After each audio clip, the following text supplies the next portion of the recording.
John Phelan, Secretary of the Navy, Admiral James Kilby, Acting Chief of Naval Operations, and General Eric Smith, Commandant of the Marine Corps. We're grateful for their presence here today. I want to congratulate the Navy for turning a corner. Recruiting numbers are up significantly, and the Navy is on track to meet its fiscal year 2025 recruiting goal. This is especially significant because the goal is higher than it has been in 20 years. Notably, the department has shifted focus from divisive policies such as climate change and DEI. Renewed focus on warfighting and service contributes to these recent recruiting successes. This positive momentum provides an opportunity to raise recruiting standards and attract the highest caliber of warfighters our nation requires. In fact, if these recruitment trends continue, we could end up with too few ships for our sailors. Though we're making some improvements, Navy shipbuilding remains in an abysmal condition overall. And we're going to talk about that today. The previous administration tended to scapegoat industry, but the current administration is problem solving, canceling redundant contracts and reducing bureaucratic layers. President Trump's executive orders on federal acquisition reform, drawing from proposals in the Forged Act, are streamlining procurement to maximize every defense dollar. The Forged Act would empower the Navy to buy smarter and innovate faster, and I expect to see these provisions in this year's National Defense Authorization Act. The request falls far short of what we need to protect our country, though. I must say I am deeply disappointed with the administration's fiscal year 2026 budget request for the Navy. In particular, I'm disturbed about the shipbuilding account, which plummeted to $20.8 billion from last year's $37 billion. $20.8 billion down from last year's $37 billion. This shortfall reflects efforts to game the budget in anticipation of congressional reconciliation funds, which were intended as supplemental, not a substitute. I'm alarmed that this budget request does not include the procurement of a new destroyer. For several years now, it has been the practice to request 2 destroyers per year, with Congress adding a third in the odd-numbered year. The pattern is simple: 2 ships, then 3 ships, alternating each year. This provides orders to the shipyards to get us closer to the statutorily required 355 ships, required by statute. This year, funds were meant to cover the odd year from reconciliation, additional third ships for 2027 and 2029. They were not meant to replace the regular annual 2-ship request. This budget ignores that ignores this congressional intent. Failing to include 2 destroyers in this year's budget request destabilizes industry, shows bad faith, and slows our shipbuilding efforts. Equally troubling is the omission of any Virginia-class submarine procurements. Here as well, the administration is relying on the 1 boat proposed in reconciliation. This would upend the multi-year negotiations that presume 9 boats over 5 years instead of 8. It jeopardizes industrial base recovery. Moreover, the Columbia-class program, critical for strategic deterrence, is underfunded by $4 billion. The number relies on unapproved authorities for incremental funding. The Shipbuilder Accountability and Workforce Support Initiative, SAWS, would enable 2 Virginia-class and 1 Columbia-class submarine annually. If we do SAWS, we could do 2 Virginias and 1 Columbia-class each year. Yet OMB opposes this and has created the crisis we now face. There's still time to implement SAWS, and I urge action to avoid further damage. The absence of Constellation-class frigates in the budget also raises serious questions. We'll discuss that during Q&A. Last year, we halted new procurements because of design instability. This year, the omission of 2 frigates signals severe problems with the program. I hope our witnesses clarify the frigate's future and how the Navy will sustain critical shipyard capacity in the event the program falters. Shipbuilding is not our only problem. The future of naval aviation faces significant challenges. The Navy continues to rely on the 30-year-old Super Hornet design as the mainstay of its carrier-based fleet, while capability gaps have been exacerbated with reduced F-35 orders.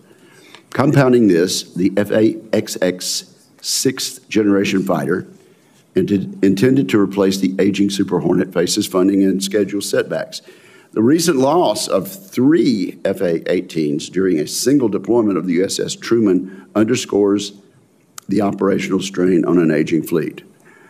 There is $750 million proposed in the budget reconciliation to jumpstart this program. An announcement from the Navy will need to be made soon, Mr. Secretary, or we will risk further challenges to the industrial base.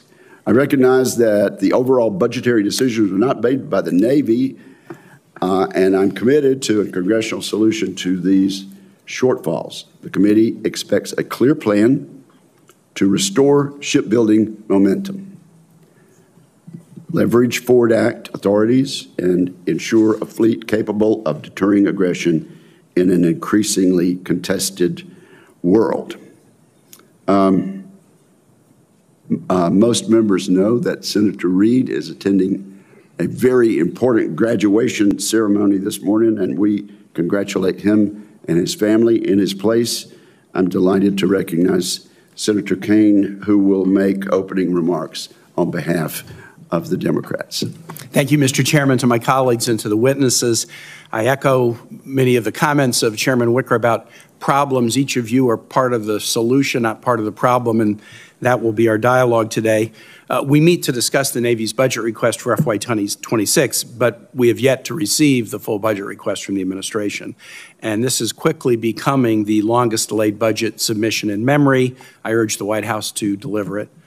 My understanding in the FY 26 budget is the DoD will request an essentially flat budget for the Navy. Secretary Phelan, I want to ask for your assessment of the Navy's current posture and requirements for the coming year. I'm sure my colleagues will do the same. Before we discuss the current status of the Navy and Marine Corps, I want to make some comments on the deployment of Marines and National Guard to conduct law enforcement operations in Los Angeles. We have 2 SASC hearings this week. The second hearing is on CENTCOM posture, and this is the more appropriate time to make these comments. I have a lot of experience in dealing with the Guard as a former mayor and governor, and there are others on this panel who have been in that role. I have requested assistance from the National Guard.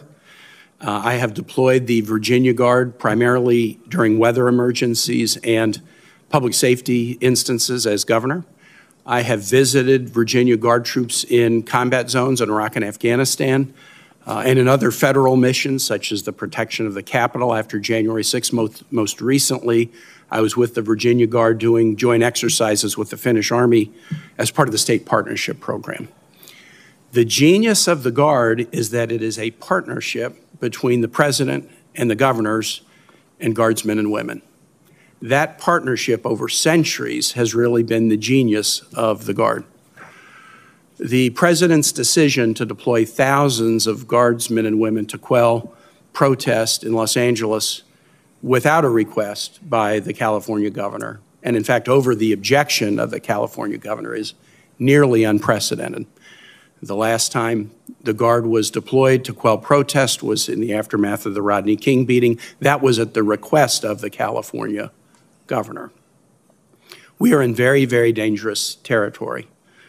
I think my colleagues and I are right to be concerned about this. The American public is concerned about it. The state of California is filing litigation to challenge this misuse of power, and I suspect we'll be dealing with it in proposed amendments in the NDAA as well. Similarly, the Marines, to deploy active duty Marines to quell civilian protest is, in my view, very, very dangerous, a very dangerous precedent. And it's dangerous beyond the escalatory effects that both the governor and the mayor of Los Angeles are warning us about. If we screw up the balance of how we use the Guard or how we use the military in the instance of civilian protests that local law enforcement can handle, we will regret that for a very, very long time. And so I encourage my colleagues and I encourage the courts, we'll grapple with this and hopefully we can establish a balance that is not easily upset. The president's not a king. The military is not a palace guard. Last thing I'll say is this: if you're watching as a citizen, you are able to peacefully assemble and petition government for redress of grievances. It's in the First Amendment to the Constitution. And it's in there for a reason. It's not just to protect individuals' rights to express themselves. It's also because of a belief that a democratic government does better when people can peacefully express dissent. Free speech, free exercise of religion, free press, the ability to peacefully assemble and petition government for redress of grievances. The founders of this country believed that made government work better than suppressing dissenting voices. Many Americans are worried now that if they express dissenting voices to policies of the administration, they're concerned that the military may be deployed against them.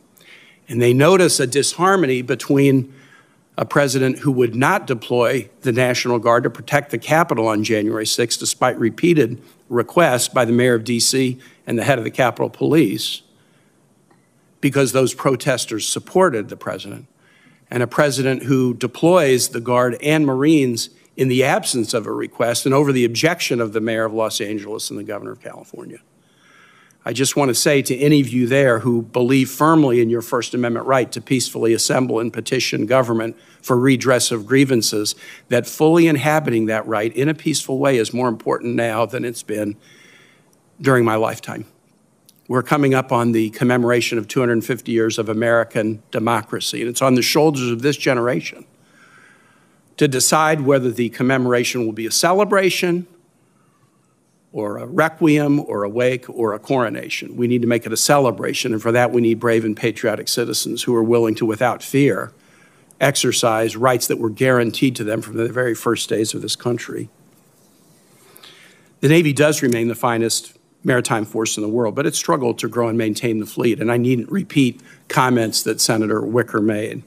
Many vessels, aircraft carriers, multiple destroyers and frigates, and some of the air platforms are behind schedule. In particular, the Virginia-class fast attack subs, Columbia-class ballistic missile submarines, which are so critical and prioritized very highly by all of you, are delayed and face budgetary challenges. And other programs in both the private and public shipyards. We are doing a shipyard industrial infrastructure optimization program, investing heavily. That's showing some improvement. We need to do more. I continue to believe that the most significant challenge we have is a workforce challenge, and I would want to ask each of you about how you're grappling with the workforce challenges. The administration recently announced a major new shipbuilding initiative in the State of the Union address. I thought that was positive, to be run by the National Security Council, but I understand that this office will focus primarily on commercial shipbuilding, not Navy vessels. And given the departure of many of the staff from the NSC who are expected to staff that initiative, I'm sort of wondering what your interaction has been with the White House and how they may add value to this problem we're trying to solve. General Smith, the Marine Corps continues to pursue your multi-year force design transformation effort with a focus on the Indo-Pacific. The Marine Corps is restructuring around expeditionary concepts that can provide a more flexible amphibious force. But to achieve it, you're focusing on a number of efforts: long-range fires, enhanced air and missile defense, improved ground and amphibious combat vehicles. But we continue to grapple with the question of the sufficiency of the amphibious fleet, and I think my colleagues and I will have some questions about that today. Finally, I will note that the President has failed to nominate a new Chief of Naval Operations since he abruptly dismissed Admiral Lisa Franchetti in February without explanation. I would welcome any guidance as to when the committee might receive a nomination for that critical importance. Thank you on to the witnesses, and Mr. Chair, since I'm going to be here, when we get on the Democratic side, I'm going to be deferring and letting other Democrats ask questions before me. Thank you, Senator Kaine. I think we'll start opening remarks with Secretary Phelan and then proceed with Admiral Kilby and then General Smith. So, Mr. Secretary, you're recognized.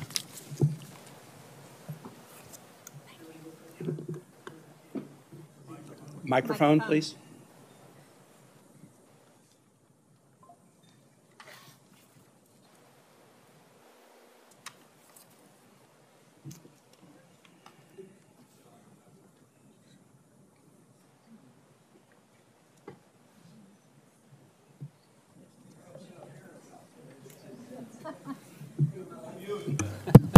Let's use yours for now.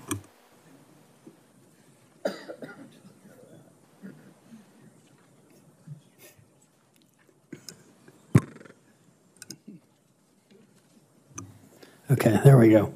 All right. There we go. Chairman Wicker, Senator Kane, distinguished members of the committee, thank you for the opportunity to appear before you today alongside General Smith and Admiral Kilby. I'm grateful to President Trump for the trust he's placed in me to lead this department and serve as the 79th Secretary of the Navy. I'm also grateful to this committee for my confirmation and for your continued support of our Navy Marine Corps team.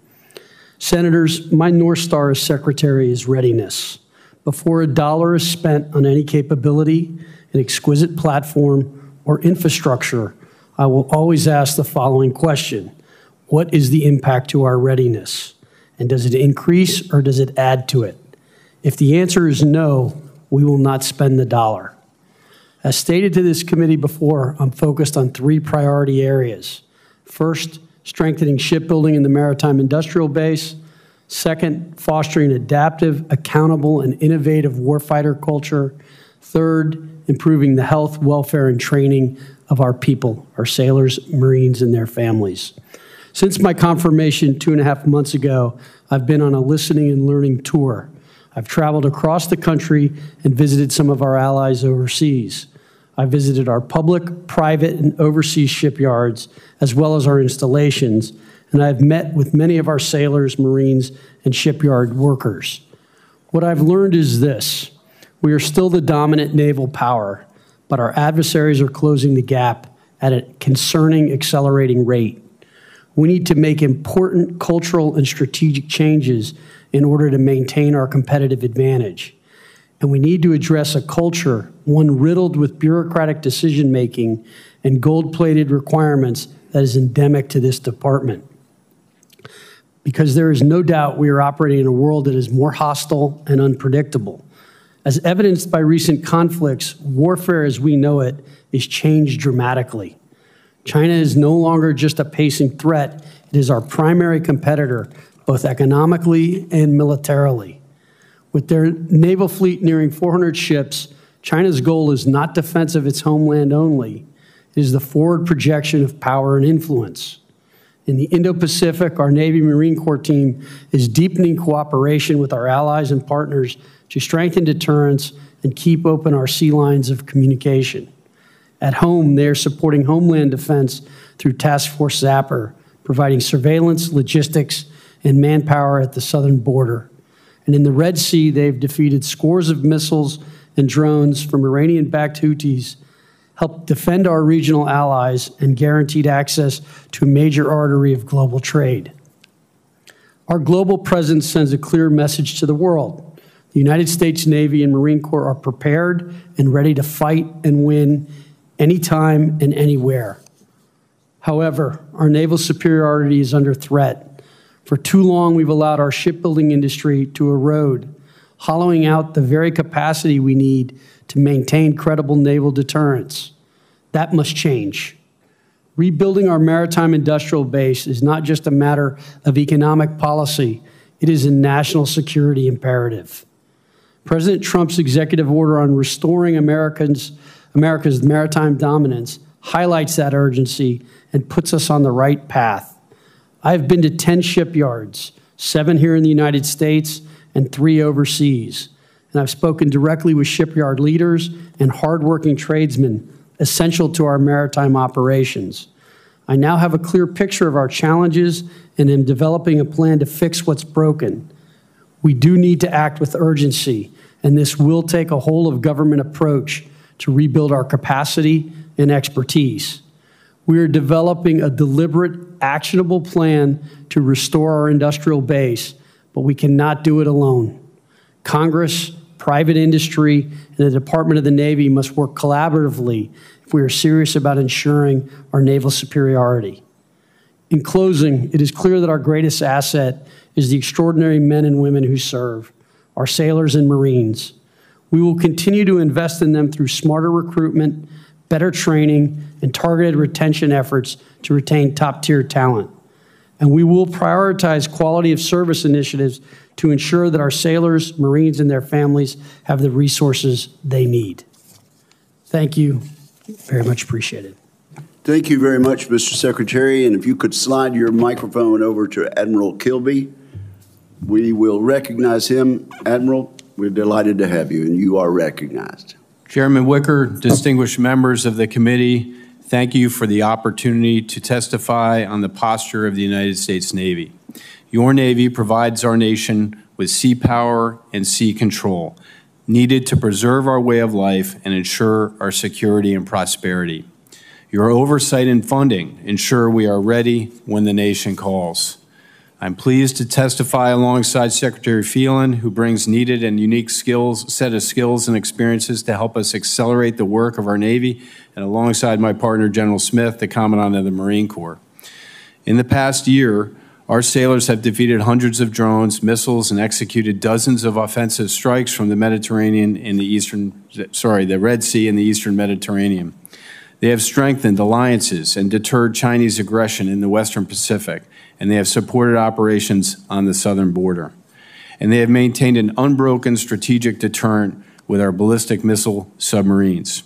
In short, the Navy, integrated with the Joint Force, remains postured and ready to fight and win. We remain committed to a strong global Navy, one that is prepared to defend our homeland, deter our adversaries, and prevail in war.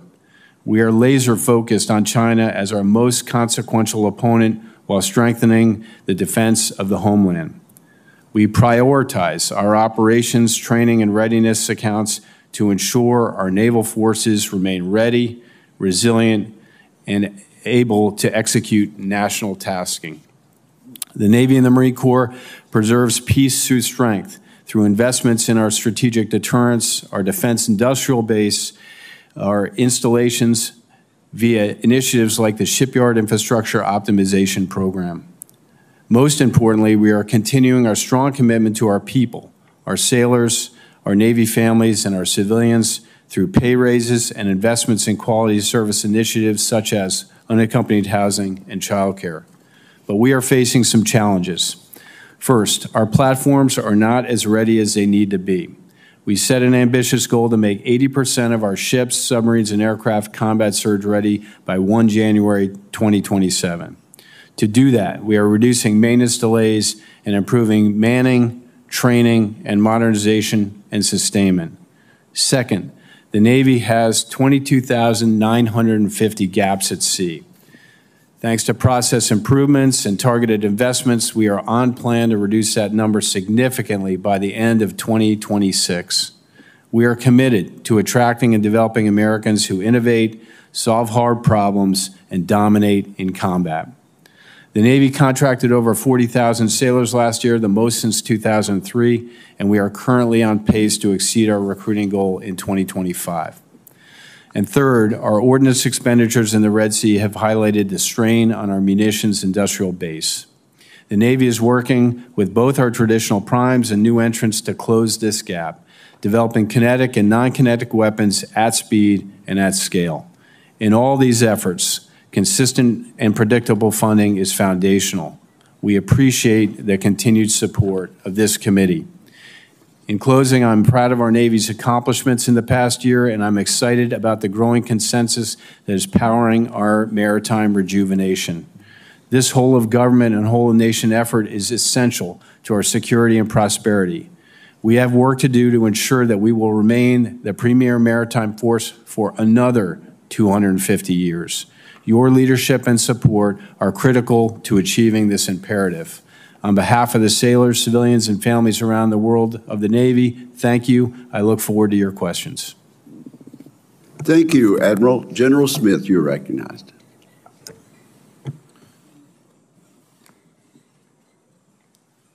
Well, good morning, Chairman Wicker, Senator Kaine, ladies and gentlemen. I'm honored to appear before you alongside Secretary Phelan and Admiral Kilby, my shipmate, to represent your Marine Corps. I'm going to keep my comments short so I can answer your questions. First, I'd like to start by sharing the Marine Corps' top 3 priorities. First, restoring a 3.0 amphibious ready group Marine Expeditionary Unit presence. This is the Marine Corps' North Star. That simply means one Marine Expeditionary Unit constantly deployed off the East Coast, one constantly deployed off the West Coast, and one episodically deployed out of Okinawa, Japan, the FDNF, the Forward Deployed Naval Force. The Amphibious Ready Group with the Marine Expeditionary Unit embarked is the most versatile tool in the nation's arsenal. It's the Swiss Army knife of the joint force. We're working closely with our Navy partners to maximize this capability. Our second priority is accelerating force design. Force design is our journey to adapt to the changing character of war. We're in the implementation phase, fielding new capabilities and reshaping formations across the force, from our Marine Expeditionary Units and Marine Littoral Regiments to our Marine Expeditionary Forces. And finally, improving the quality of life of our Marines. Every Marine deserves a clean, safe place to lay their head down at night. They don't ask for much, but they do ask for that. This is the most consequential housing investment, Barracks 2030, in our history. And the quality of life goes beyond our barracks. We're also investing in the well-being of Marine families, because you recruit the Marine and you retain the family. Because retaining our Marines means supporting those who stand beside them. I'll close with this. Your Marines remain the most ready when the nation is least ready. It's our mantra, it's who we are, it's what we do. We're a forward postured force, trained for combat, and built to deliver flexible, lethal options anytime, anywhere. Thank you again for the trust and support that you've placed in the Marine Corps. I look forward to your questions. Thank you very much to all three of you for your testimony and for your service. Secretary Phelan, you've made it clear in your opening statement that the number of ships we presently have is inadequate, that the strength of our industrial base is inadequate and headed in the wrong direction, particularly as compared to what has been called our pacing threat, and which Admiral Kilby actually used a stronger language to describe. Admiral Kilby, you said that the Navy must be ready when the nation calls. And I think I take from your testimony, combined with that of Secretary Phelan, that if the current trend continues, we will not be ready when the nation calls, although you're doing your best with what we have. General Smith, let's talk about amphibious ship readiness, to be specific. The GAO report just last December highlighted that 16 of the 32 amphibious ships are in poor material condition. Those are the exact words, poor material condition, because of deferred maintenance, obsolete steam propulsion systems, and shortages of spare parts. You went even further, General, calling this a crisis, and instead of 16 of 32, you noted 3 months ago that only 13 of 32 ships were seaworthy as of March of this year, far below the 80% readiness rate needed to meet congressionally mandated 31 ship minimum to support 3.0 Amphib Ready Group Marine Expeditionary Unit requirements. Have I misstated anything, General Smith? No, sir, you are correct, although I would note that Admiral Kilby is working mightily to improve that readiness. Absolutely, and we want to work with you on that.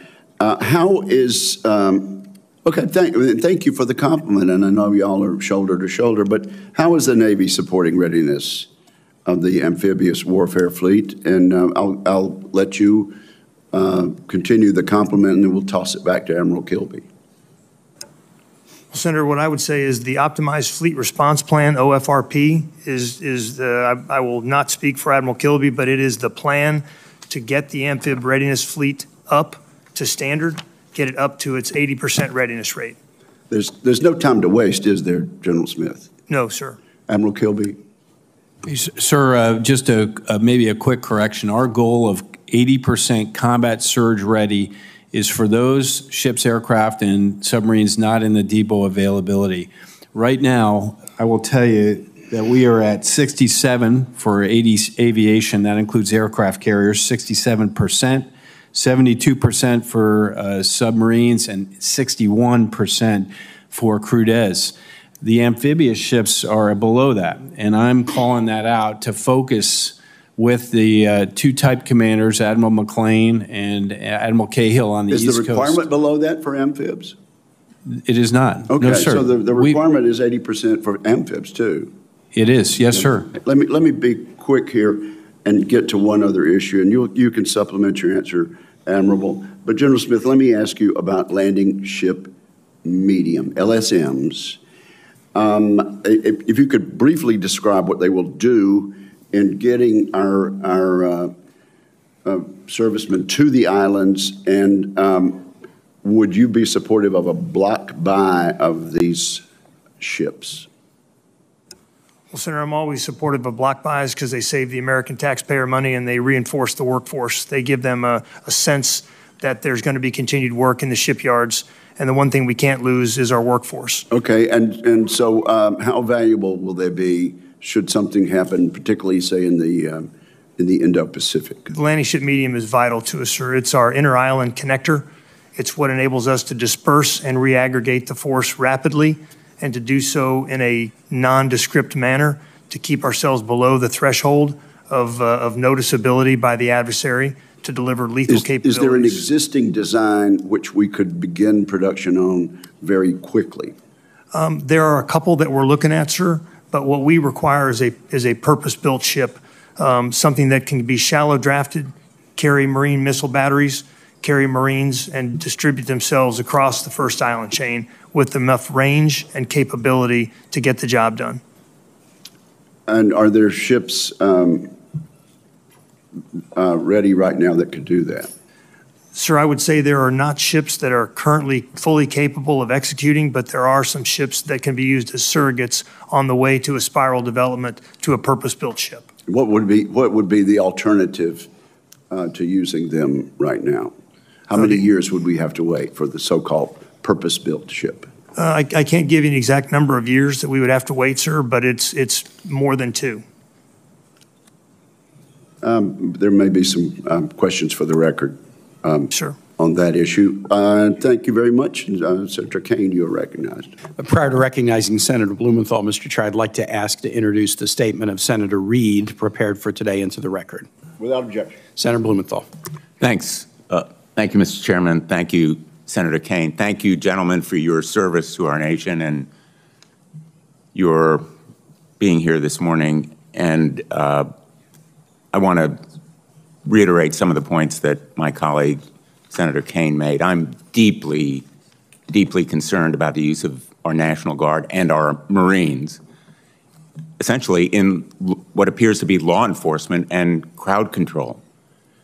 It threatens our civil rights and civil liberties directly contrary to the doctrine of posse comitatus, which is at the core of our constitutional protections. These active duty military are being used essentially to do crowd control and to potentially use force against fellow Americans, which is exactly what the founders wanted to prevent through this doctrine, and that Congress sought to prevent through the Insurrection Act. Unfortunately, the Insurrection Act is fraught with weaknesses that, in effect, give the president unbridled power. I will introduce later today reforms to the Insurrection Act that limit the president's power with safeguards and guardrails for the purpose of protecting our constitutional rights, but also, frankly, protecting our military. And that's the main point I want to make today. I consider the use of the military in this way a risk to our national security at a time when we need more support and more credibility for the kinds of complicated and challenging tasks we ask our men and women in uniform to do. This escalatory and inflammatory use of military men and women against their fellow citizens threatens to be a stain on their honor and a blow to their support and credibility among Americans. The sight of Marines taking potential force against fellow Americans, Commandant Smith, I regard as deeply dangerous to our Marine Corps. These Marines have no training in crowd control, do they? Senator, the Marines that have deployed do have crowd control training. Where did they do that crowd control? They did that at their home station at 29 Palm, sir. You said that they're trained for combat. They're being deployed for, in effect, law enforcement, aren't they? So they're being deployed to support law enforcement. But the task that they are being assigned to do is not central to their mission as Marines. Senator, I would say that all Marines are trained in crowd control, embassy reinforcement, et cetera. So this is part of their training, sir. All Marines are trained in crowd control? Sir, a standard Marine Expeditionary Unit before they deploy is trained, and this battalion was ready for that. And what kinds of equipment do they have? Sir, they have shields and batons. And do they have the kinds of arrest powers that police would have? Do they have the kinds of authorities that are necessary for crowd control? Sir, they do not have arrest authority. They are there to protect federal property and federal personnel. Wouldn't you agree that there's the danger they will use the kind of lethal force that you've just described as their central mission to deliver, and that there could be injuries and deaths as a result? Senator, I am not concerned. I have great faith in my Marines and their junior leaders and their more senior leaders to execute the lawful tasks that they're given. I have great faith in the Marine Corps when they are assigned to do what is their central mission. I am deeply worried about the effect of the use of Marines or National Guard in a way that could inflame and incite rather than calm tensions. Marines are trained to be a lethal force, as you have said, and that is known by the people who are going to be in those streets. And I'm deeply concerned about the stain on the honor of the Marine Corps that could result, and the loss of support and credibility for exactly the kinds of increasing support for the industrial base, better living conditions, and other challenges that we have and that require more commitment, Mr. Secretary. My time has expired. Thank you. Senator Fisher. Thank you, Mr. Chairman. Mr. Secretary, Admiral, General, welcome. Thank you for being here today, and thank you for your service to our country. I am deeply concerned with the health of our munitions stockpiles, including those affected by recent operations in the Red Sea. Large numbers of missiles, such as the Tomahawk land attack missile, were expended during these operations. We are expending missiles far faster than we are producing them. We have a real opportunity to make progress on this through reconciliation, but the Navy's future-based budgets must also account for increased production rates. Mr. Secretary, at your confirmation hearing, you talked about working to incentivize companies and reviewing Navy munition contracts.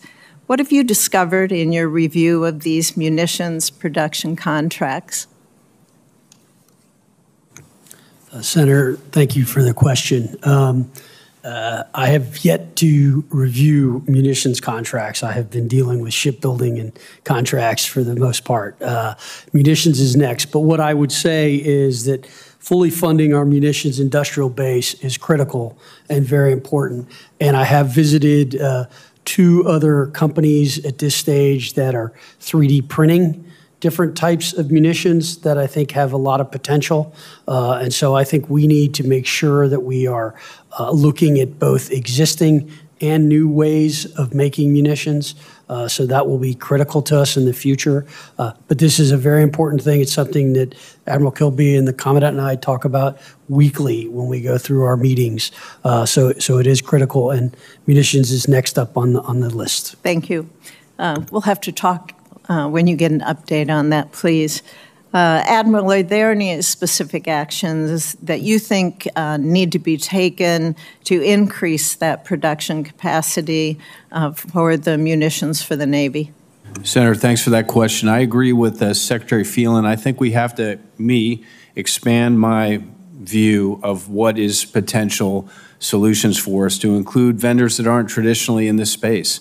We do need to double down on traditional munitions like SM-6, SM-2, LRASM, conventional prompt strike when it delivers, maritime strike Tomahawk, all critical in this fight. And as you point out, we're using them at a rate we hadn't anticipated because of the Red Sea. Are you concerned that too many of our programs rely on sole sources, and that diminishes, obviously, then competition? I don't know if I am concerned about the lack of competition in the industrial base for munitions. I think we must do better there. Even if it is producing a missile that isn't quite as effective as the SM-6, that's better than zero missile in your magazine. So I think we've got work to do there, and I'm committed to do that work with Secretary Phelan. Great, thank you. Mr. Secretary, I'm also deeply concerned about the delays in the Columbia-class production timeline. Since taking office, what have you discovered regarding the pervasive delays in the Columbia-class program? Thank you, Senator, for the question. As you know, Columbia is a priority for us and for you, obviously, in the committee. I think there are a number of different issues we've come across. One is you mentioned the topic of single source builders. We also have that in supplies, which is potentially a problem. So we do need to expand out the industrial base. I think some of it has been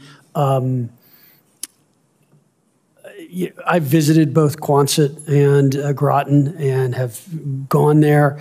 I think that there is issues that can be done to increase productivity much faster. And I've spoken with the CEOs of both of those companies about my visit there and what I learned.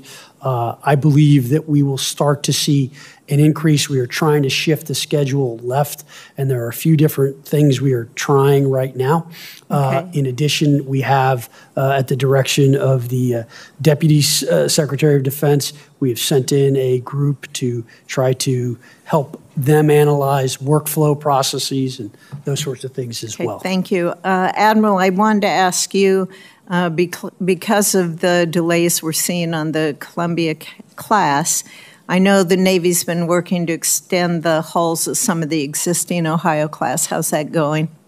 I think we're in a good shape. That's a good insurance policy. Obviously, we want to get Columbia out there because it has a capability beyond our Ohio's, but we have the ability to extend 7 of those through an availability called a PIRA, which I believe will make sure that we maintain our strategic component from the Navy. Great. I will have some questions for follow-up for all 3 of you gentlemen. Thank you very much. Thank you. Senator King. Thank you, Mr. Chairman. First, Mr. Secretary, I want to thank you for your visits to the Portsmouth Naval Shipyard and Bath Iron Works, particularly for the time you took to talk with the men and women on the deck plates, the people who are out there doing the work. It meant a lot to those people and meant a lot to the workforce. And the fact that you took the time to do that, I think, is exemplary. The other thing I want to note at the beginning, we always get in these hearings, there's a lot of criticism and harsh questions. I want to compliment the Navy for the performance in the Red Sea. It's the longest protracted naval battle since World War II. And the Navy has performed extraordinarily well. I've had briefings both in this committee and the Intelligence Committee about the work that's been done under very difficult circumstances. So I think that should be acknowledged in a hearing like this. I should also note that some of the workhorses in the Red Sea are DDGs, which are, I remember visiting a government facility some years ago that had a spot on the map of the whole world of all of U.S. assets, and DDGs were all over that map.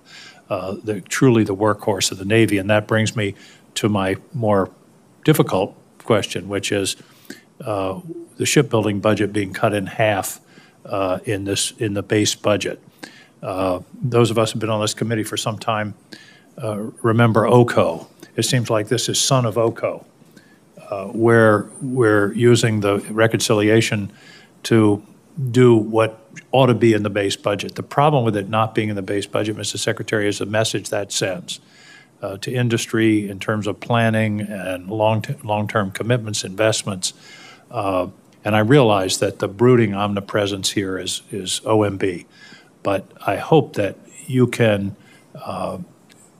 advocate for the strengthening of the base budget on shipbuilding, because all the talk about building up ships and then having shipbuilding cut in half doesn't jibe. Your thoughts? Thank you for the question, Senator King. Look, the president is committed to a strong national defense and to shipbuilding, and I do believe the OMB director is as well. My team continues to work closely with the Secretary of Defense's office and OMB in order to try to prioritize and get these programs going. I think we are moving in a good direction, and I am hopeful that we will get something out that well, I hope so. A wise old New Englander once said, "Your actions speak so loudly, I can't hear your words." So not being in the base budget, I think, is a real problem, both in terms of the practicality of it, but also for the message that it sends to the defense and industrial base. You talked about availability, and this is something I've been working on for some time. The average availability of Navy ships, and it varies. Amphibs are below 50%. Some, as you mentioned, are around 70%, but the average is around 50%. The average availability of Carnival Cruise Lines is 93%. If Carnival Cruise Lines had 50% of their ships offline at any given moment, they'd be out of business. And I don't think that's enough. I mean, I understand the complexity of the ships is different and all of those kinds of things, but we ought to be thinking about a much higher level of availability. Admiral, how do we get to that 80% number? Everybody talks about it, but we're not very close to it overall. Well, a couple things, sir. One, let me just take overall. I think shorter avails with a definitized package where we can lock down planning 90 or 120 days in advance of that avail so we can order the parts and align the workforce is the key. That means we have to be disciplined to do that, and we have to do our open-ended specs where we go assess the condition of the ship early enough to inform that package. And there's software now that can predict part failure, and there's a lot of technology involved in higher levels of availability. Yes, sir. In fact, these open-ended specs now can be conducted. I don't have to drain a fuel oil tank. I can just use some advanced technology to go look at that tank and assess it to whether it needs to be done or not. So we've done that with the case of USS America, which is an amphibious ship. We had 191 open-ended specs that were going to be done in the avail. We pulled them far left of the avail so we can make sure we accurately predict that package. We'll keep having these hearings, and I'm going to keep asking about availability until we really hit more like an 80% number, because that would solve a lot of our problems. Yes, sir. We'd have more ships in the ocean, not to mention submarines and others. Final point, directed energy. It's unclear in the budget where the directed energy money is, if it's in there. Those missiles that we're using in the Red Sea to knock down $20,000 Yemen drones cost $4 million apiece.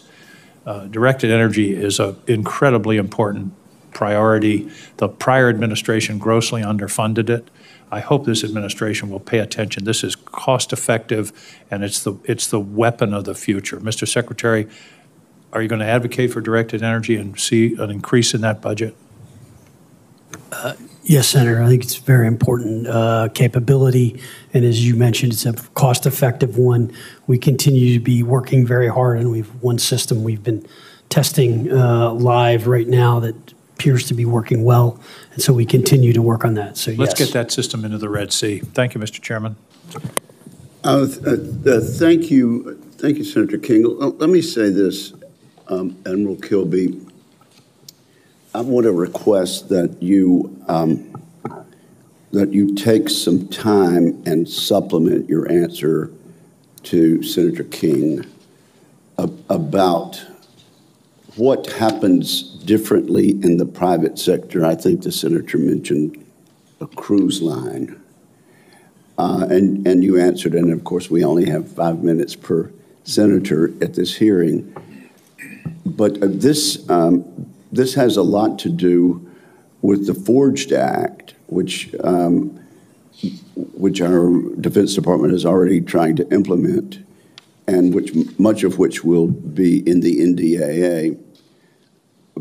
But the point that private industry somehow figures out a way to be flexible enough, and whatever laws govern them allows them to be flexible enough, and we haven't been able up to this point fully to implement that sort of thing for our fleet is I think, fundamental to this hearing and what we're trying to do to address some of the statistics that we've mentioned. Will you do that, sir? I will do that, and I will also tell you that we've had an ongoing relationship with Carnival Cruise Line. We just sent a group of folks down there to watch them do an availability in 8 hours. Cruise ship pulls in, tourists leave. 8 hours later, tourists go on board and they get underway. So we're trying to understand that better, and I'll put that in my answer to you, sir. Please help us understand that, and we want to give you what you need to get to the sort of result that we're talking about. And thank you, and I appreciate the committee indulging me. And Senator Cotton has appeared and is recognized for 5 minutes. Thank you. Before I get to matters of bipartisan concern on things like shipbuilding and munitions, I'm compelled to respond to the unhinged partisan rants by Senator Kaine and Senator Blumenthal about the riots in Los Angeles.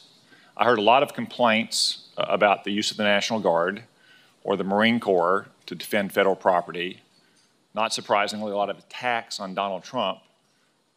I don't think I heard condemnation of rioters and looters and arsonists and revolutionary anarchists that are burning down parts of Los Angeles. So let's put it in context. What's happening in Los Angeles? For 4 years under Joe Biden, we had a slow motion invasion of this country by millions of migrants, to include murderers, rapists, gang members, and other depraved savages. It wasn't just tolerated by Democrats in the Senate, it was celebrated. The American people spoke very clearly last year. They elected Donald Trump and a Republican Congress to secure the border, to enforce our immigration laws, and to deport violent, illegal aliens. That's exactly what our brave immigration authorities started doing on Friday. You have illegal aliens that were rounded up in Los Angeles that had committed heinous, violent crimes. Are we simply supposed to overlook them because they're in a democratic city or a democratic state? You can sexually assault children as an illegal alien, but if you're standing outside a Home Depot as a day laborer, immigration authorities are not supposed to arrest you and remove you from the streets to protect innocent civilians. And then what happened? Again, anarchists, revolutionaries, left-wing street militias started attacking law enforcement with bricks and cement and frozen water bottles, spitting in their faces, or much worse, setting cars on fire, looting buildings, setting buildings on fire. Under these conditions, of course, we should always want the local police to be the first line of authority, and they usually can restore order. In Los Angeles, they could not. How do we know? The Los Angeles Police Department chief told us that his forces were overwhelmed, even as he kept them on all after their shift. The next line of defense against such civil disorder is the National Guard. You would expect a responsible governor, when one of his city's police forces are overwhelmed, to call out the National Guard, but the incompetent and ideological governor of California refused to do so. So President Trump had to act. He has clear legal authority to federalize the Guard when necessary to protect innocent life and property, and especially federal officers and federal property. That's exactly what he did. Just like, for instance, in my state in 1957, when the racist Democratic governor tried to use the National Guard to prevent the desegregation of Little Rock Central High School. And President Eisenhower said, "I don't think so," and federalized the Guard to ensure the desegregation of Little Rock Central. And what did the governor of California do? Rather than recognize the error of his ways and cooperate and try to restore order in California, he began grandstanding, attacking the president, suing the federal government for using the National Guard to restore order, which again is one of its functions. Now, the third line of defense, as Senator Blumenthal referenced, is the Insurrection Act, the use of active duty troops to restore order. The president has taken a measured approach so far. He has said he doesn't think it's necessary to do so, but he will use that venerable law, which goes back nearly to the beginning of our republic, if called for, as it was, for instance, in the 1992 LA riots. Now again, we all hope that these riots are stopped, that these outlaws and renegades are arrested and prosecuted to the fullest extent of the law.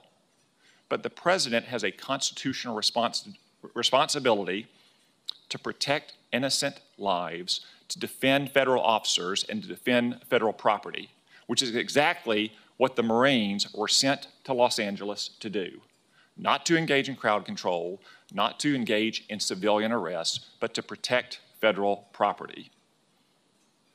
Now, my time has expired, so I won't get to address some of the important issues that you came here to speak about, gentlemen. But I do want to express my thanks to the California Guard and to the Marines that are currently trying to perform the simple responsibility of protecting federal officers, federal property, and help the local police restore order in Los Angeles. Thank you. Thank you very much. Senator Kaine is next. Well, just to respond, the issue is not, is there lawless behavior that can be controlled by local law enforcement? You either believe in a federal system or you don't, where a governor requests the National Guard or doesn't, and you either believe in a civilian military division or you don't. Now, President Trump has addressed this topic in September of 2020. Look, we have laws. We have to go by the laws. We can't move in the National Guard. I can call insurrection, but there's no reason to ever do that. Even in a Portland case, we can't call in the National Guard unless we're requested by a governor. I'll set aside all the ad hominem partisan attacks and just say this. Senator Cotton brings up the example of Little Rock. President Eisenhower, Republican president, did federalize the Guard in that instance. Why? Because it was the governor that was violating federal law. There is no suggestion that Governor Newsom is violating federal law. In fact, he said, arrest me if I'm violating the law. And yesterday, the chief border agent for the United States said, there is no cause to arrest you. You are not violating federal law. And so the right balance in this instance is to let a local official, mayor, governor, seek assistance if they need it. If the president decides more assets are needed, we wouldn't even be having this discussion if he said in federal law enforcement, FBI, DEA, federal law enforcement. We're having this discussion because the president, in an unprecedented way, without a request and over the objection of the local elected leadership, has sent in the United States military, and that is unprecedented.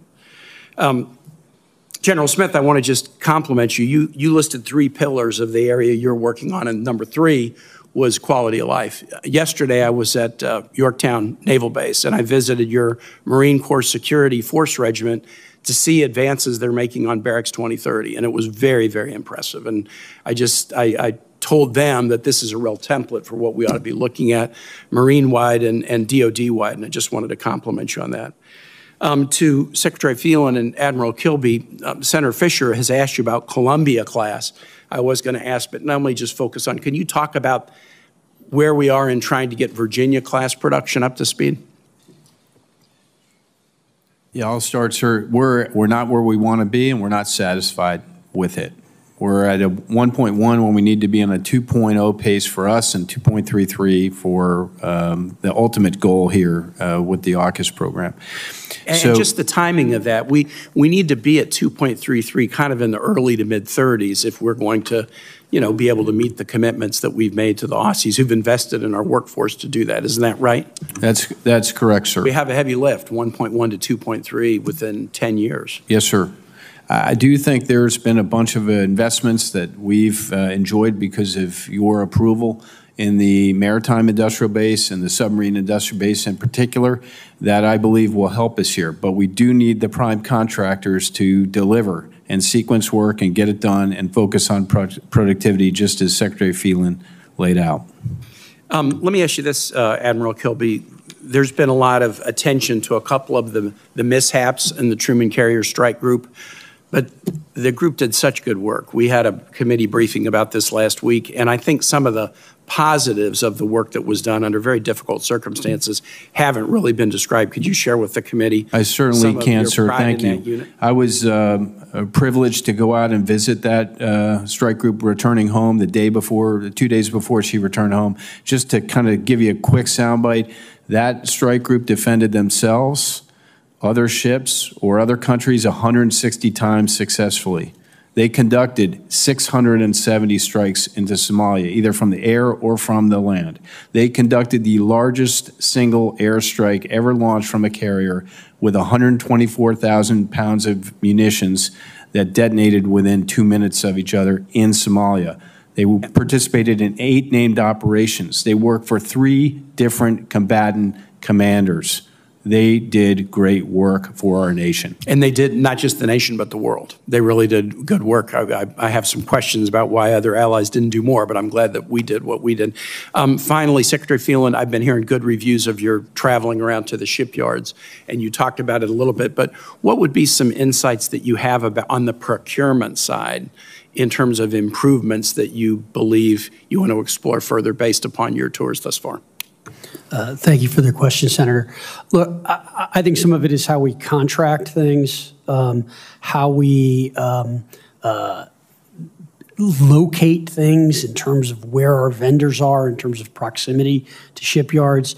I think we have to really look at the manufacturing process of modules and what we're doing. I think in the next Virginia class, we have to really consider having HII build and EV build versus the two of them co-building. I think we need to introduce some competition back into the system. And I think one of the issues we've dealt with, particularly with Virginia, is some of these boats were first of class. Even though it looks the same, it's very different. I think we're getting over that curve and learning faster. And I think candidly, it's just, one of the things I would say, interestingly, every company I met with, every public shipyard I was at, they all bragged about their training. But when I sat down with all the workers, the one thing they said they didn't have really good was training. And so I think there are better ways to train them and get them in there and get them up to speed faster. And these are things we're all looking at. Thank you very much. Thank you. Senator Rounds. Thank you, Mr. Chairman. First to all 3 of you, thank you for your service to our country. General Smith, I just want to touch on one item very quickly, and you laid out very clearly to some questioning earlier the current situation with regard to the Marines that are currently in California that the President has identified. I believe you have approximately 2,000 of them. Is that correct, sir? We've actually got 700 Marines from 2nd Battalion, 7th Marines, sir. Okay. And in their current position, do you consider them, what position are they in? Are they mobilized, or are they, what's the appropriate terminology that you would use for their current status? Sir, I would say that they are there at the SecDef's direction to NORTHCOM. It's one of our most ready battalions. They're prepared to respond to lawful orders from their chain of command. They're there to protect federal property and federal officers. Have they been called into that into that operation yet? Sir, I would defer you to the commander of NORTHCOM for that. Okay. When they come in to do this, they have not engaged at all at this stage of the game. That is correct, sir. Okay. The only time that they would engage is if properties are, or individual other members of the armed services are being threatened. Is that accurate, sir? That is correct, sir. So they're in a defensive posture right now, but they're unavailable as a reserve force. That is correct, sir. And again, I would defer to the NORTHCOM commander for their employment. Thank you. I just want to make it clear that the purpose for them being there is not necessarily for law enforcement, but it is there to protect other members of the military or federal properties. Is that accurate? Sure, that is their mission. Which is exactly what it would be if they were in another part of the sovereignty, which we would have, which would be at any embassy, any place in the world. Basically, sure. Okay, thank you. Secretary Phelan, just a thought. You're brand new in the job, more or less. I have asked, I guess, almost every time we've had one of these types of setups in front of us about a submarine called the USS Boise. And I think it's just a great example, an unfortunate example of what happens when either you don't have the budget or you don't have the facilities, but it's kind of like that parakeet that you take into a mine, and it basically suggests that maybe things aren't all right. The USS Boise was originally commissioned in 1992. It's a nuclear attack sub, and it was taken out of service in 2015. And since that time, it has been in different phases of either a dry dock or sitting at dock. Right now, the most current plan is that it will not go back into service until 2029. There's something wrong with this. Just compared to how long it takes us to build a brand new sub today, this has been sitting there now, and it's going to be 14 years of not being in service. Have you had a chance to look at that operation, or have you had a chance to look and see just what's going on there? Thank you for the question, Senator. I know important to you. I have not on that specific one, but let me speak kind of in general about this. Our maintenance times, this all comes back to the point of urgency. We don't seem to have that sense of urgency that we need. We don't, in the manufacturing and construction and maintenance business, there's one thing, Senator King talks about Carnival Cruise Line, there's one word, schedule. If you don't hit schedule, you get killed. And we don't seem to hold the schedule. And I think there are a number of reasons why. Some of that's the supply base, some of that's green workers, some of that's not having enough workers, some of that's taking workers and shifting them to other jobs. There are a lot of things that we aren't doing that are not very smart. I went to Korea. I went to Hanwha. I went to Hyundai Heavy Industries. I went to 2 shipyards in Japan. The Japanese in 1 8-hour shift get done what we get done in 2.5 shifts. It is not because they are so much better. They are more experienced, yes. But like you speak to a welder in Japan or Korea, they spend 0 time on paperwork. I have yet to found a single shipyard where it's not between 35 and 50% of their time is filling out paperwork. These are things that need to change. We need to modernize and design. So these maintenance, as you're talking about, this is a huge problem. If you have a ship in a yard, in my opinion, for more than a year or 2 years, pretty hard to get it back in the water. Yeah, we can't be spending 14 years trying to take it to its second life. It's just can't be done anymore. I agree. Thank you, Mr. Chairman. And we look forward to your suggestions about specifically how to deal with the paperwork issue, Mr. Secretary. Senator Warren. Thank you, Mr. Chairman. So for years, giant defense contractors have been sneaking fine print into contracts that prevents sailors and Marines from maintaining their own equipment. These restrictions increase costs, they hurt readiness, and they make a lot of money for the contractors.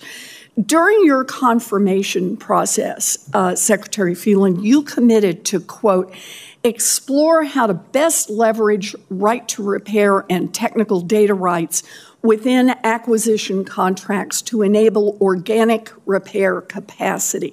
I wrote it down. So I want to make sure that that maintains as a priority. Marines in Okinawa, Japan had to send back engines to contractors in the U.S. for repairs, a process that took months when the Marines could have done it themselves on site. But they had to do that because that is what the contract said. And when it's a ship, the United States government actually foots the bill to send the contractor out to sea. GAO found that travel costs to have a contractor complete repairs for one order on the USS Montgomery in Singapore would cost about $1.2 million. That's just for the travel costs. So, Secretary Phelan, would you agree that the Navy could be using those millions of dollars to train service members on the skills they need so they could fix their own equipment rather than spending that money to fly contractors to provide tech support? Senator, thank you for the question. I know it's very important to you. What we do makes no sense to me, okay? And so I am a huge supporter of right to repair. I went on the Ford carrier. They had 8 ovens. This is a ship that serves 15,300 meals a day. Only 2 were working. Oh, 6 were out. And I said, you've got 5,300 people on the ship. You're telling me someone can't fix an oven? We got a lot of engineers. We can, but we need to wait for the contractor to get out. I asked the question about our elevators. If an elevator go out, what happens? We've got to call Huntington. They've got to call the 4 other people. They have to come out and diagnose the problem, and then they'll fix it. It is crazy. We should be able to fix this. And my other hot button, which I know is another one of yours in this committee's, is IP and our intellectual property rights.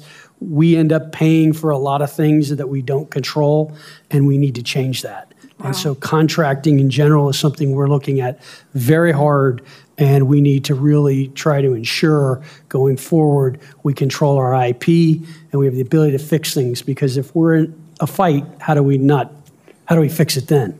You have this so right. The importance not only of doing it on a day-by-day basis, but you need all of that muscle memory of how to fix things in case you're under much more adverse circumstances and don't have time to let something lie there unused while you try to fly in somebody from halfway around the world.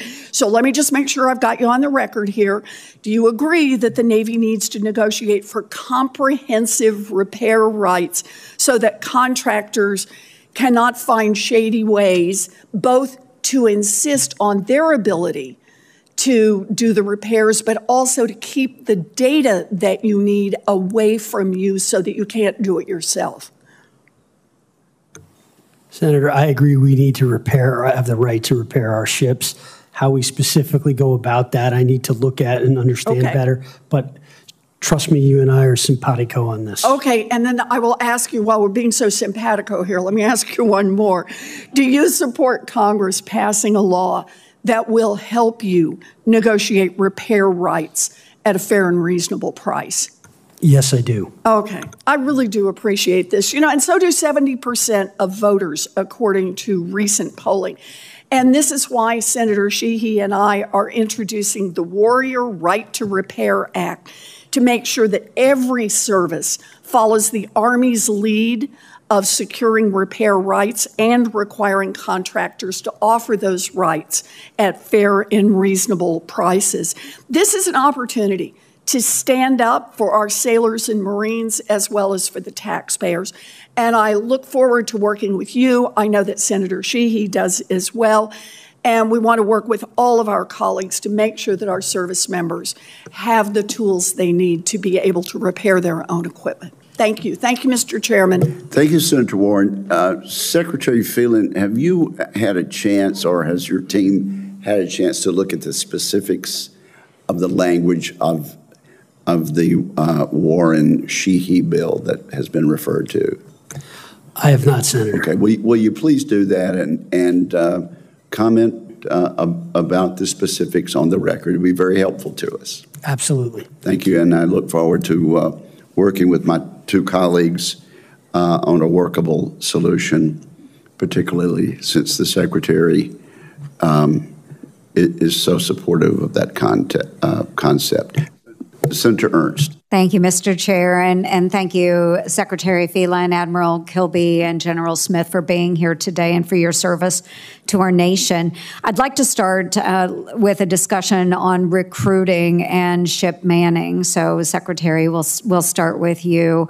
The Navy did meet its recruiting requirement in fiscal year 24, but even though it did that, we're still concerned about the top-line metrics when it comes to meeting the fleet needs. The fleet is still short roughly about 18,000 at-sea billets, and that's primarily among the junior enlisted ranks. And so, of course, we see the chronic undercrewing, fatigue, and, of course, the operational strain. So there was a GAO report in 2024 that flagged some really unusual or troubling data practices where our junior sailors are being counted in senior billets, which does inflate our readiness metrics. And I believe the report stated it was by 23%. So it does undermine transparency, and it makes it really difficult for us to do our congressional oversight. So, Secretary, what specific actions are you taking to close the manpower gap and restore the transparency in how the Navy is reporting its personnel readiness to Congress? Thanks for the question, Senator. So I have not seen that GAO report. I will get it and come back to you with that, so I'm unaware of it. Transparency is something we are working on very hard. I've learned in my first 70 days here that if I don't ask the question and then the other 4 questions that are going to follow it, I don't get the information I need. So we need to be transparent with you. I'll ask Admiral Kilby maybe to comment on this specifically because I'm not specific around it, but I can just tell you in terms of the gaps that you mentioned, we were at about 23,000, I think 2 years ago, 20,000. We are hoping for fiscal year 25 to be at 18,000 in terms of shortage, but our recruiting numbers are up pretty significantly. I'd like to think we're going to exceed our targets this year. We've seen a pretty big pop in that, so we're optimistic that we'll beat those numbers. Thank you, Secretary. Admiral?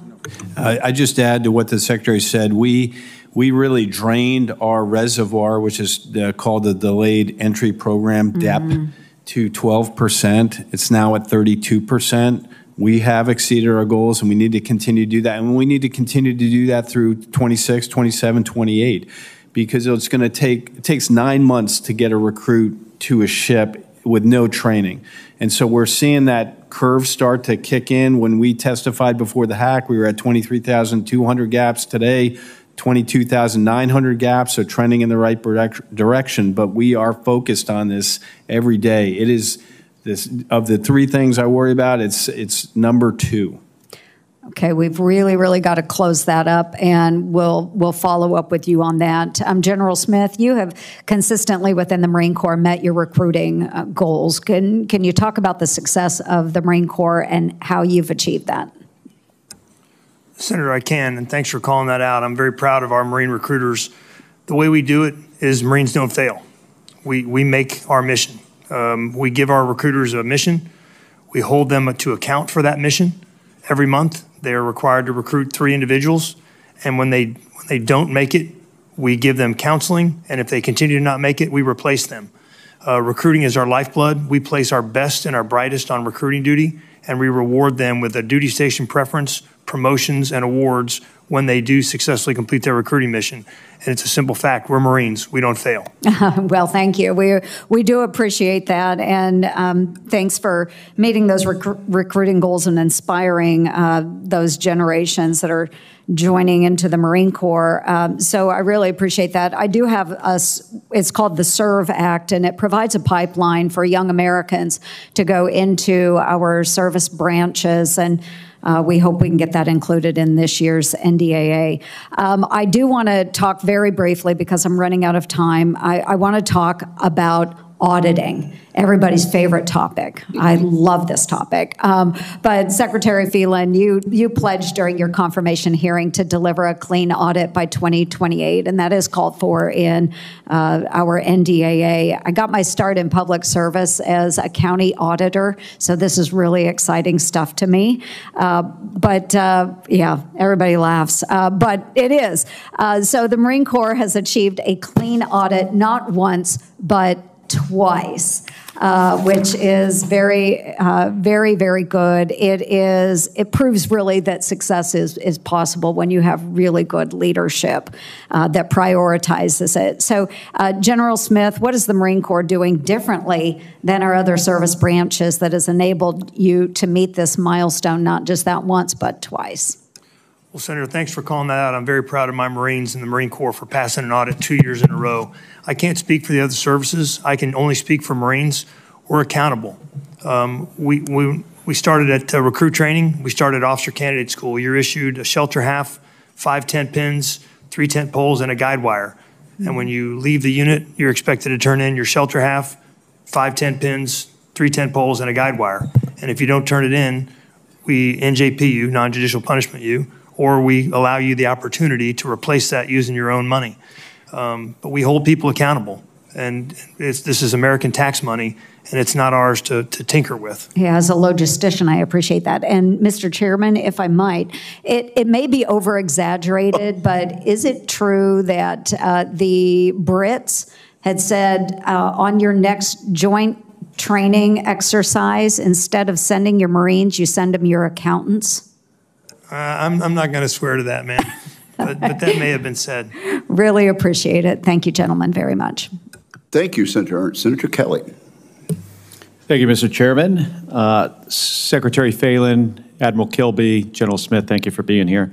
Secretary Phelan, I want to take the opportunity to follow up on a question I had during your nomination hearing regarding the SLCM-N, the nuclear armed sea launch cruise missile. So during your nomination hearing, you stated you hadn't been fully read into the program, so you couldn't make an informed comment on the topic. Now, having been in the job for a few months and having looked at the program, I want to make sure we're clear on the direction of the system and understand the cost-benefit analysis in fielding this weapon system. If the Navy fields the SLCM-N, it would likely require removing conventional weapons off of the Virginia-class submarines, meaning torpedoes. And there'd also be required a whole host of significant structural and procedural changes aboard the boats, which would cost time, money, and sacrificing one of our greatest advantages that we have in the Western Pacific, which is our conventional submarine capability. So, Mr. Secretary, what do you think is more likely in Indo-PACOM in the Western Pacific, a conventional or a nuclear conflict? Thanks, Senator Kelly, for the question. I think I'm going to defer to the Admiral on this one, since he is the military expert, as to how he thinks that's going to transpire. But what I would say to you as it relates to SLCM, still evaluating that, trying to evaluate candidly the entire force structure and posture, how our manned, unmanned should look like. What are the different programs we've got? I think we are seeing in real time combat changing very quickly. Yeah, well, Mr. Secretary, I'll give you my opinion on this. Please. A conventional conflict is much more likely in the Western Pacific instead of a nuclear conflict. So do you think fielding a submarine with a tactical nuclear weapon capability will contribute to integrated deterrence inside the first island chain and in a Taiwan scenario? Again, Senator, I think a lot depends on how that conflict takes place, what exactly they do, how we respond, and you could make the argument that SLCM gives the President more options. You could also argue it gives him less options. All right, so let me transition here to Admiral Kilby. Admiral, do you think it's more likely we have a conventional or a nuclear conflict in the Western Pacific? I think a conventional conflict is more likely, and I hope it stays that way. Yeah, well, thank you. Do we have another option to field a tactical nuclear weapon at sea? I think there's multiple options. It's hard to do all options at the same time in an affordable manner. Well, let me ask you this, Admiral. Does it seem more complex and more complex and costly to integrate SLCM-N to a Virginia-class submarine, or would maybe a simpler and less costly option being a B-61 aboard an aircraft carrier? I haven't studied the aircraft carrier position. I don't know the cost implications to create a nuclear program on an aircraft carrier. I know but Admiral, is it true that in the 1990s we had B-61s and B-47s and B-57s, B-43s aboard aircraft carriers? I believe so. And also some version of nuclear weapons on our surface ships, the capability as well. And how do you, Admiral, how do you think the Russians and Chinese would respond if we did add SLCM-N to Virginia-class subs? Well, I think they would have to consider it. I'm actually a proponent of that if we chose to do that. Yeah, and I am not opposed to, having a tactical nuclear option at sea. My big concern is how it affects our conventional submarine force. We've got a significant overmatch with the Chinese, and this is kind of hard for me to say as a naval aviator that, our submarine force is probably our biggest overmatch. I'd like to think our airplanes are, but it's pretty clear to me our conventional submarine force is the overmatch that we currently need. And integrating SLCM-N to a Virginia-class submarine is incredibly complex. It's going to be costly, and I think it's going to cost us in our ability to, execute undersea conventional warfare against the Chinese or any adversary. And there are other options.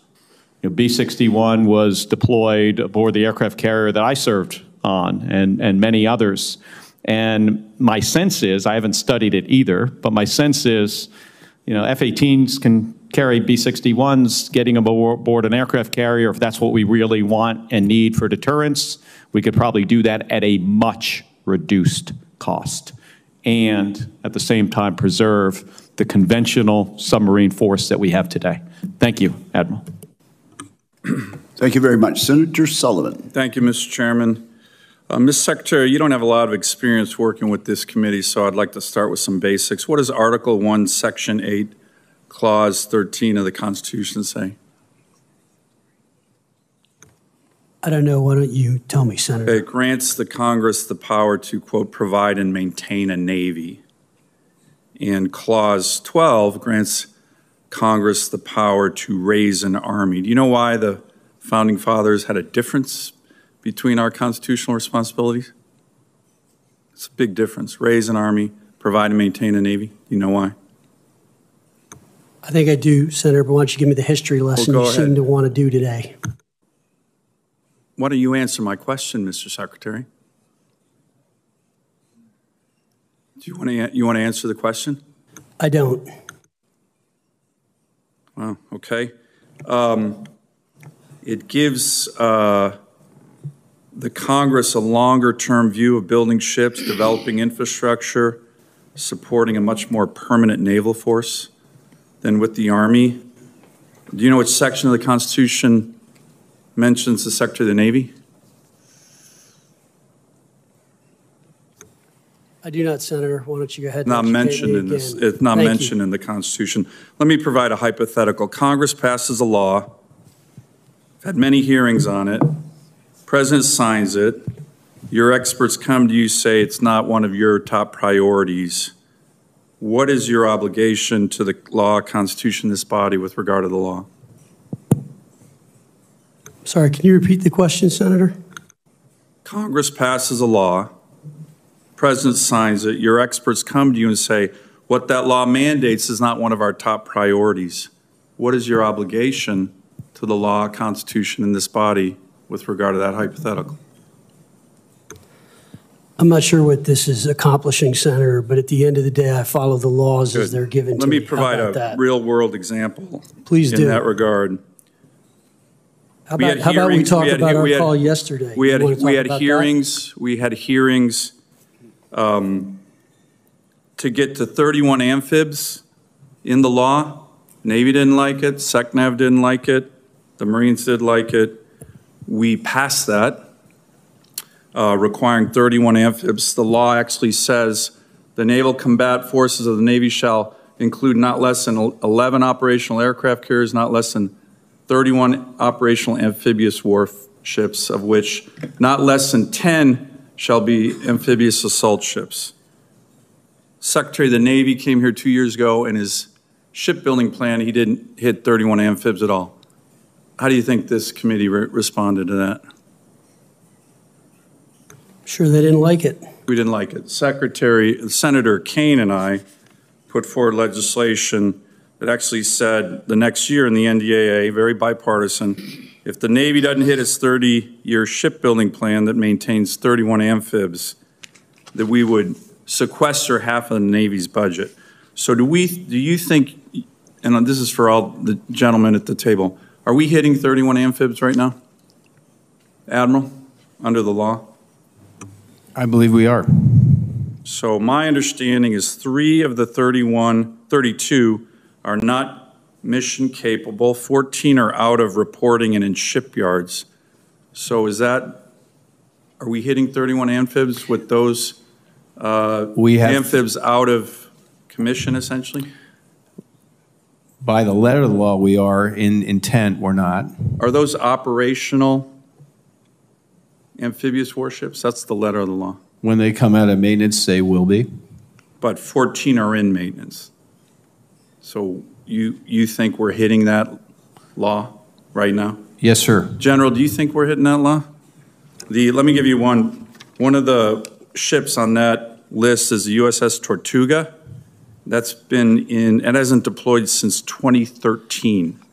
The Navy's counting that as meeting the law. Do you think that meets you were very involved in that 31 amphib law. Do you think that meets the letter of the law? Senator, I can't speak to what meets the letter and intent of the law. I only can speak to the requirement of a 3.0 amphibious ready group presence. One in RMU off the East Coast, one off the West Coast, and a 31st. Are we close to that right now? Sir, we're not. Okay. What are the combatant commanders saying they want? 3.0 or higher? The combatant commanders are asking for 5.5, and I would note that is unobtainium. And we're not even at 3.0, and that's a requirement you think we need?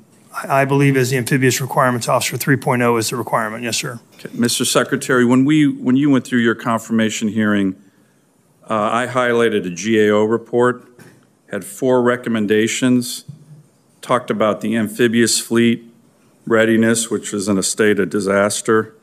Are you familiar with these 4 recommendations? Have you implemented any of them? And maybe you can get back to this committee with each of those recommendations and what you're doing to implement them from the GAO on getting our amphib fleet back in readiness.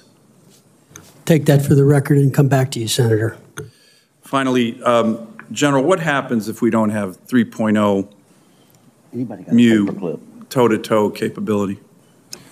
Senator, it increases risk for the combatant commander. That means there's not a Marine Expeditionary Unit off the coast of Africa should an embassy need to be evacuated or should Houthis need to be struck. It means there's not a Marine Expeditionary Unit prepared to go in the teeth of the PRC or prepared to operate in the Southcom AOR. And are the Marines ready to be 3.0?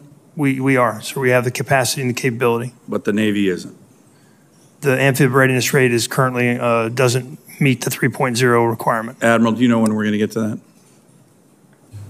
I can tell you what we're at, 41%, and I want to get to 80%. I don't have an exact date when we're going to get there, but it has my full attention. Thank you. Thank you, Mr. Chairman. Thank you, Senator Sullivan. Senator Rosen. Well, thank you, Chairman Wicker, for holding the hearing. I'd like to thank Secretary Phelan, Admiral Kilby, and General Smith for testifying today. And Admiral and General, thank you for your service to our nation. We appreciate it. I want to talk a little bit about Naval Air Station Fallon and modernization. So Secretary Phelan, as you know, the Nevada delegation has worked closely with the Navy, federal agencies, tribal governments, and local stakeholders. We've worked with them for years to secure the Fallon Range Training Complex modernization in the FY23 NDAA, expanding the range by over 600,000 acres to meet critical national security training needs. Now that the Navy's moving forward with modernization, I again want to underscore the importance of fully meeting the legal requirement that grazing permit holders who will no longer be able to use this land receive full and complete compensation for their lifetime losses. They will never use this land in Nevada again. Unfortunately, the initial payment offers the ranchers on the B-16 range. They've fallen well below expectations and estimated value. Appraisals must consider not only land value, but also FSA loans, groundwater access, and the lifetime worth of the lost business itself. So, Secretary Phelan, thank you for your prior commitment to meet with me regarding the issue. I know our respective teams are working to schedule that as soon as possible. However, during your confirmation, you also committed to meeting with me and my team and some of the impacted stakeholders. So, Churchill County and grazing permittees on the B-16 range, we need to meet with them. Will you commit to scheduling this meeting? I have a few others, so will you commit to scheduling this meeting with me and them as soon as possible? Thanks, Senator. Appreciate the question. Yes, as I know we have an upcoming office call later this month, and I'm committed to visiting Fallon myself personally to see the operations and see local stakeholders. So continuing on this, I want to reiterate that in your negotiations with impacted permittees, their grazing losses should be treated as a complete loss, not a buyout. This means, for example, valuing heads of cattle at full market value over time. My understanding is that the Navy's calculations continue to fall short of this. Will you commit to sharing with my team the specific calculation you're using to determine this value over time so we can discuss it? Senator, I will look into these specifics and try to understand them better and come back to you with an answer. Thank you. Does the Navy have the expertise needed to make this kind of determination and offer? Because it's critically important the permittees are made whole, and if your team does not have the tools and expertise to do this, or I don't hear back from you to work with us, Congress will need to look at providing you with additional guidance so that we can finally get this right. So do you have the expertise to make this kind of determination and offer to our cattle ranchers? I believe we do, Senator, but I will confirm that. Thank you. I'm going to stay on Fallon because it's so critical to our nation's security, safety, and of course really important to us in Nevada. So the remoteness of Naval Air Station Fallon, it's a major asset. Provides the range space that we need to ensure the fleet is deployable and operationally ready. The base has been designated as a remote duty installation since 1989, with the quality of life challenges that come along with that. NAS Fallon is the only Navy base in the continental United States designated as a critical housing area with housing in very short supply. So the vast majority of those stationed at Fallon live either in Reno or Carson City, which are each maybe an hour or over an hour away. The Navy anticipates entering into a public-private venture to build 172 new homes at Fallon, but more infrastructure is required to support them, enlarging the existing wastewater treatment plant, for example. So, Mr. Secretary, can you provide us an update on the status of that housing project, including timelines for supporting the infrastructure improvements such as building larger wastewater treatment plants? Senator, I'll have to take that one for the record and get back to you. We just want to be sure as you do that, that we want to be sure the Navy's planning to keep pace with infrastructure requirements such as housing, childcare, medical, and others as we support the growth of NAS Fallon. Quickly, I want to talk about the Fallon Range flooding because the Sheckler Reservoir outside of Fallon experienced more frequent overflows in the past decade, causing flooding to Fallon's B-16 range. It renders it inoperable for ground combat training. serious. The Bureau of Reclamation owns the reservoir. Its infrastructure and water flow impact the Navy, all while the Navy's investing millions into range modernization. So we have to work together. You have to work together with us and the Bureau of Reclamation to route the water around B-16 so that no longer floods the range. We need that range to keep us safe. It halts training, it risks flooding. Can you commit to us to working with the Bureau of Reclamation, my office, and obviously the Navy to get around this issue of flooding of the B-16 range? Thanks for the question, Senator Fallon's obviously a critical range for us, and I'll commit to working with you to try to get this problem resolved. Thank you. Thank you, Mr. Chair. Senator Rosen. Senator Scott. First, I want to thank each of you for being here. Thanks for your service. I also want to thank President Trump for doing everything he can to create some stability in California. It's really, I want to thank him for calling up the California National Guard and for having the Marines ready. It's disappointing that the governor of California and the mayor of Los Angeles is not as focused on the security of the citizens as our president is. Secretary Phelan, thank you for being here. During your confirmation hearing, you'll probably remember I showed you a picture of a rusty ship pulling into shore as an example of the ways the Navy has fallen behind during the Biden's term. I know you've made this a priority to get this fixed. I want to thank you for everything you're doing. Can you, well, let me give you some more facts. In the last 5 years, the Navy has taken delivery of 41 ships. Only 4 were delivered on time and on budget. So 4 were delivered on time and on budget. That's like under 10%. So you're a business guy. Both of us, if we had a 10% success rate, we wouldn't have been in business very long, and we wouldn't accept that from anybody that ever worked for us. So for Secretary Phelan and Admiral Kilby, can you give us, like, what are your top 3 things, each of you, that's going to improve the accountability of our shipbuilding? Whoever wants to go first. Hey, sir, thanks for the question. One, I think the top 3 things we need to do is get the workforce right and stable. I agree with Secretary Phelan that we need an experienced workforce. We're seeing challenges at multiple yards, whether they're repair or shipyards. 2, for repair, we need to manage the package size so we can get it done in the time needed.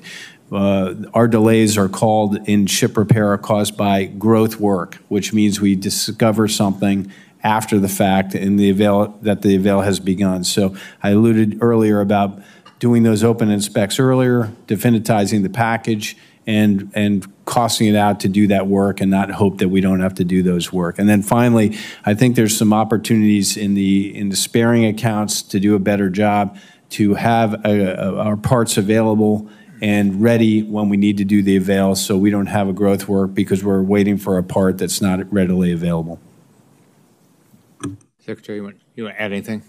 Yeah, look, I think, Senator, what I've seen in 72 days here is we've got a big problem, and the problem is the following.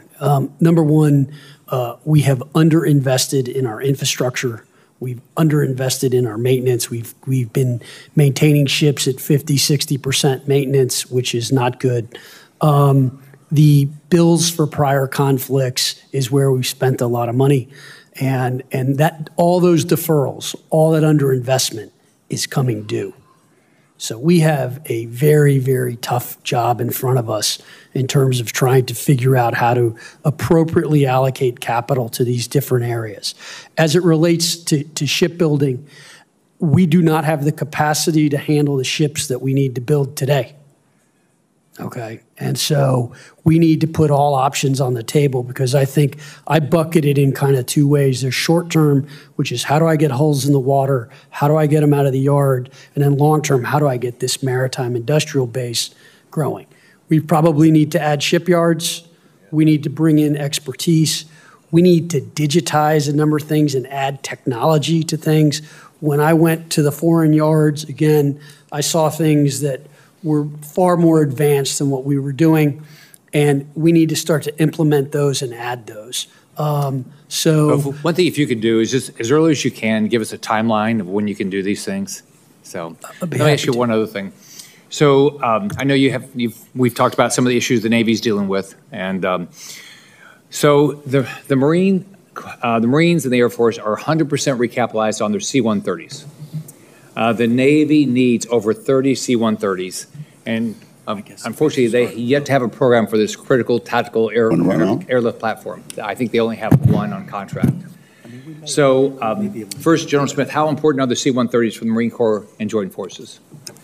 Senator, the C-130 is a workhorse. It's vital to be able to provide us organic mobility throughout the first island chain and globally. It's got global reach.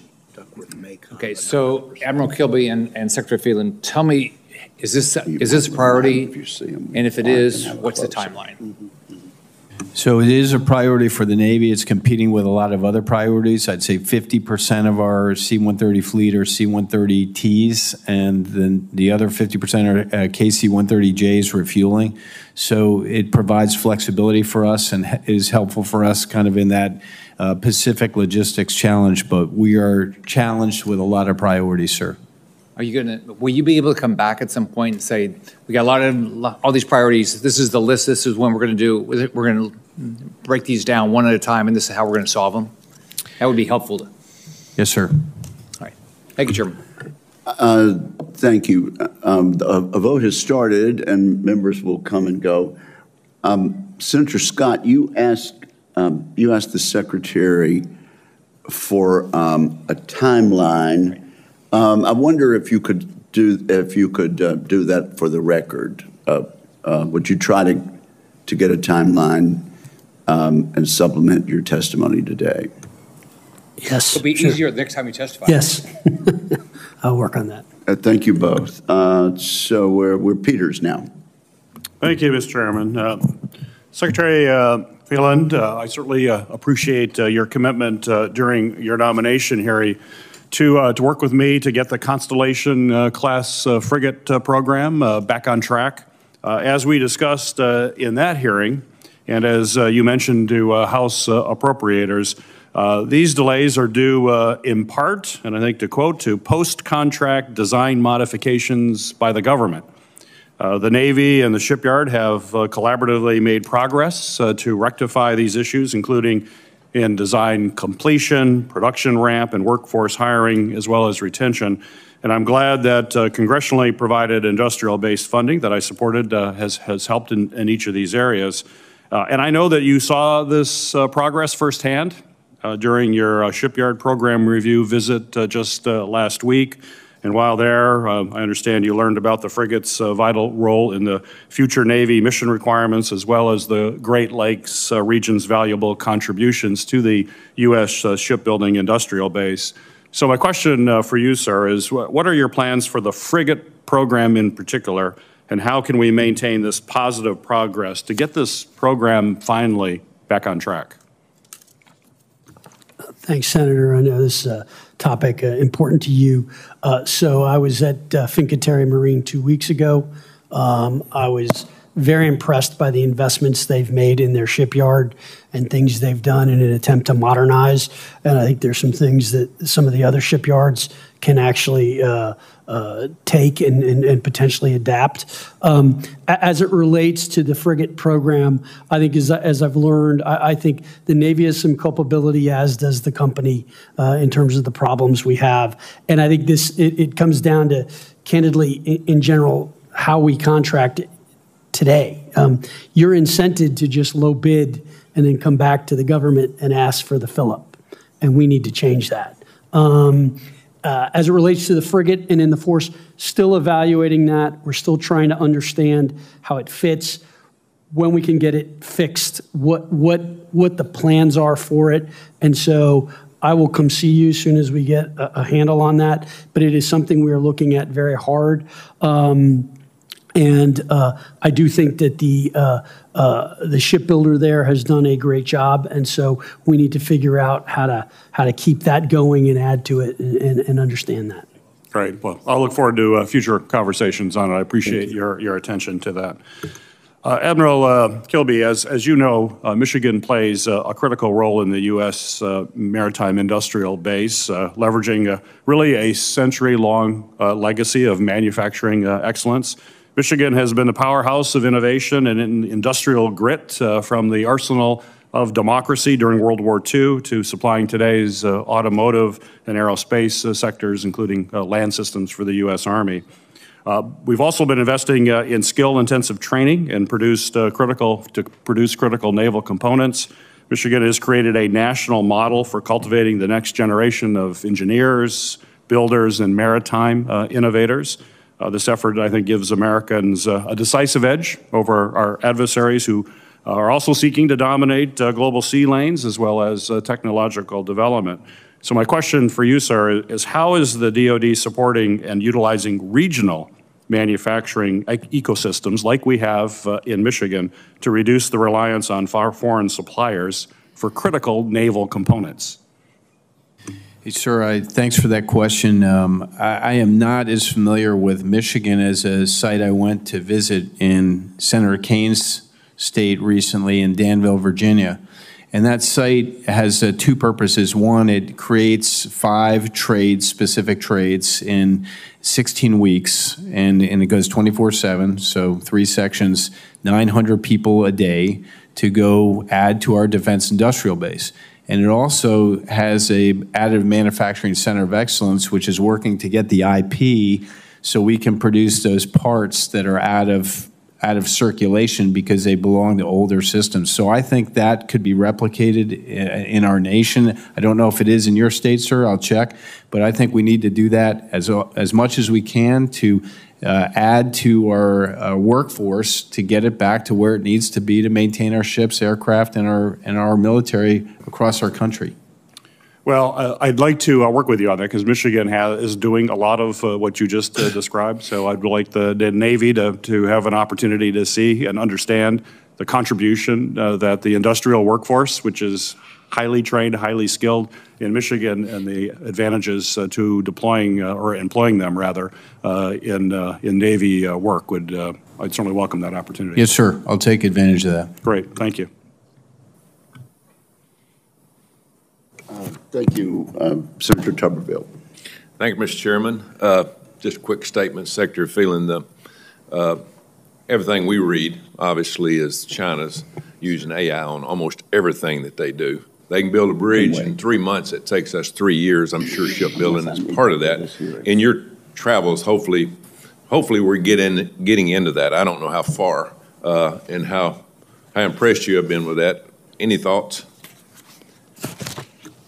So, Senator, thanks for that. We're slowly adapting and getting there. I think that there's more that we need to do, and we're focused in the public shipyards trying to get that done. I saw at Fincantieri, actually, they have these 3D goggles where you can actually look at where they're welding and how it matches up versus the blueprint to make sure that they're not off, because the precision of this manufacturing is incredibly intense. I mean, these are very complicated things. So we're getting there, and I think implementing AI, even just basically digital twinning of projects, there are a number of things we have to do to get in and done that I think will speed up construction, make design faster.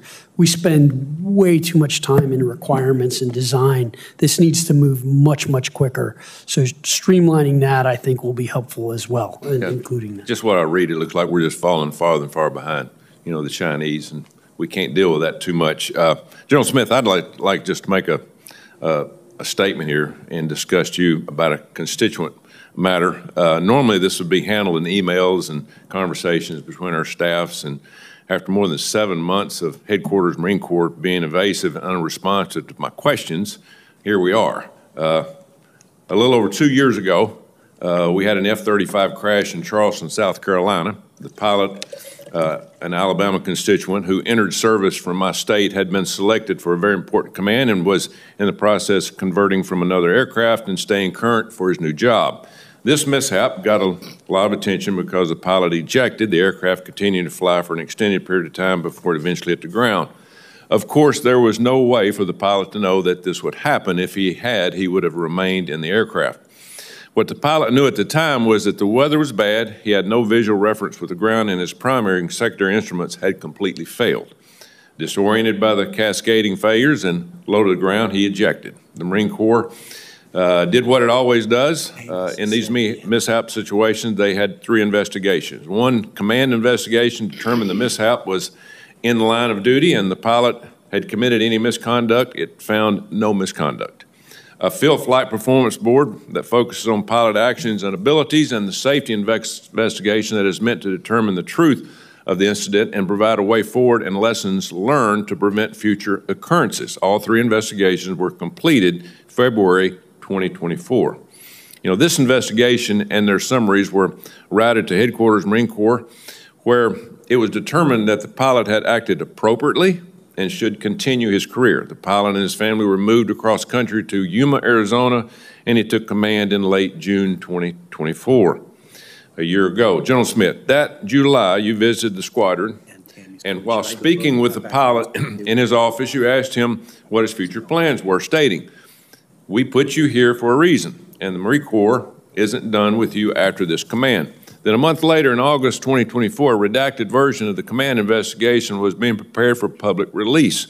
During that process, you apparently became familiar with this mishap for the first time, and without reviewing the other two investigations, directed that the VMX-1CO be relieved.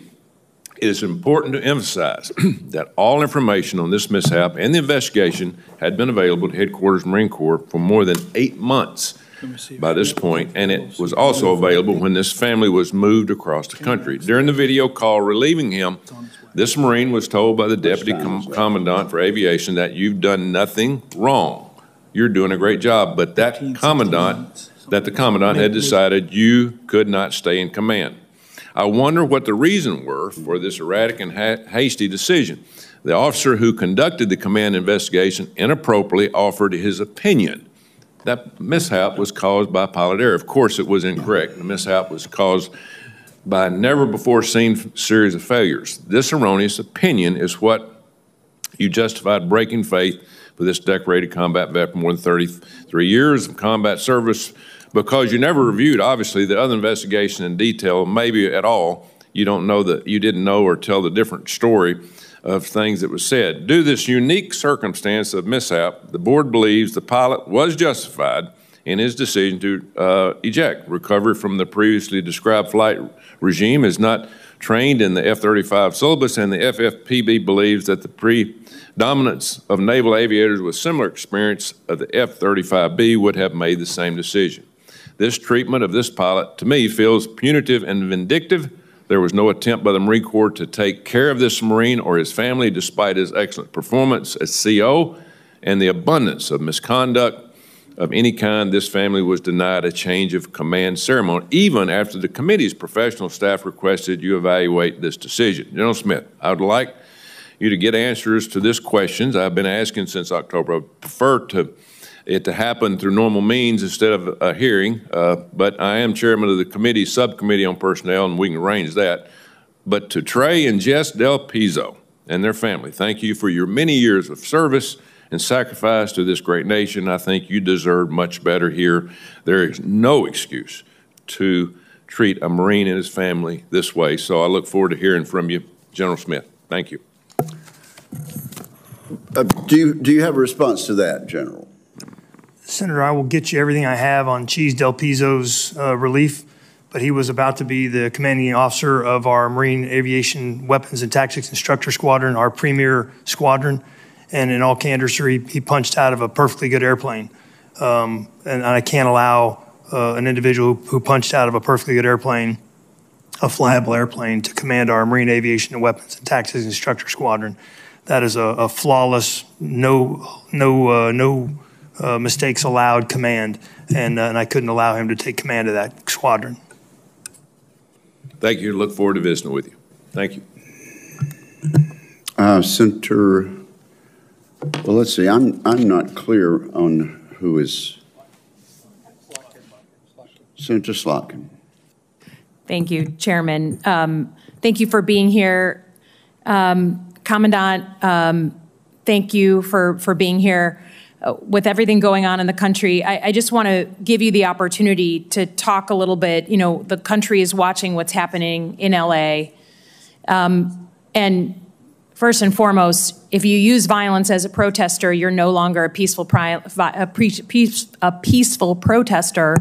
and you lose the right to be able to just destroy property, shoot at law enforcement, attack law enforcement, all those things. So people should be treated appropriately. But I think it is a different thing, particularly for our military, to be seen on the streets of American cities, potentially adding fuel to the fire rather than decreasing it. I know that the Marines have been sent out. Have you had direct contact with LAPD leadership or the governor of California? Senator, I have not. Can you imagine if you were controlling some space? We've served together in many different places, you and I, and another armed force was coming to participate in actions with you, and you had not gotten a call from the commander?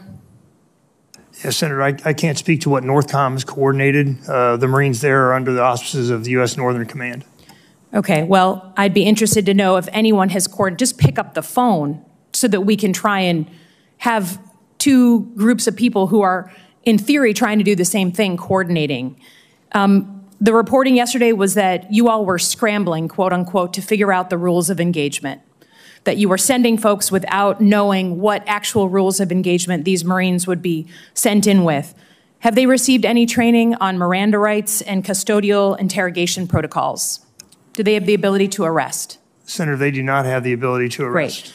Do they have any training on the use of less than lethal force in Senator, cities?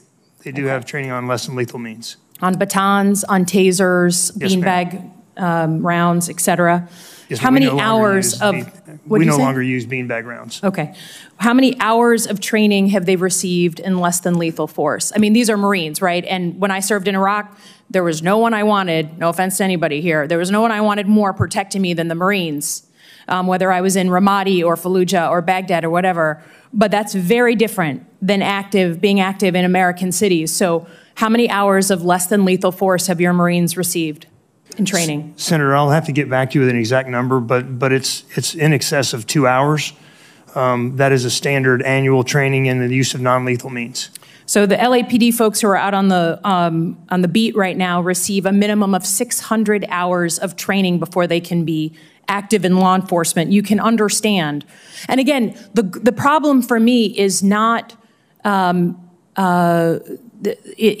don't question that these things in LA have gotten violent. That's not my question, and I condemn it. I'm worried about the reputation of the U.S. military in the United States of America. I think that you were designed, particularly Marines were designed, to be a lethal force abroad. And the idea that an apolitical military, which we all should cherish and value, are now going to be thrown into a situation that they're scrambling to participate in, where the LAPD says we don't need them, to create a dramatic story. I'm worried about what that will say about the U.S. military. And I speak from experience. In the city of Detroit in 1967, the Guard was brought in. It made violence worse. And literally 50 years later, people are still stressed about the U.S. military being active in that city. So do you think that the American public wants to see troops that were trained, active duty troops that were trained for lethal force abroad on their city streets?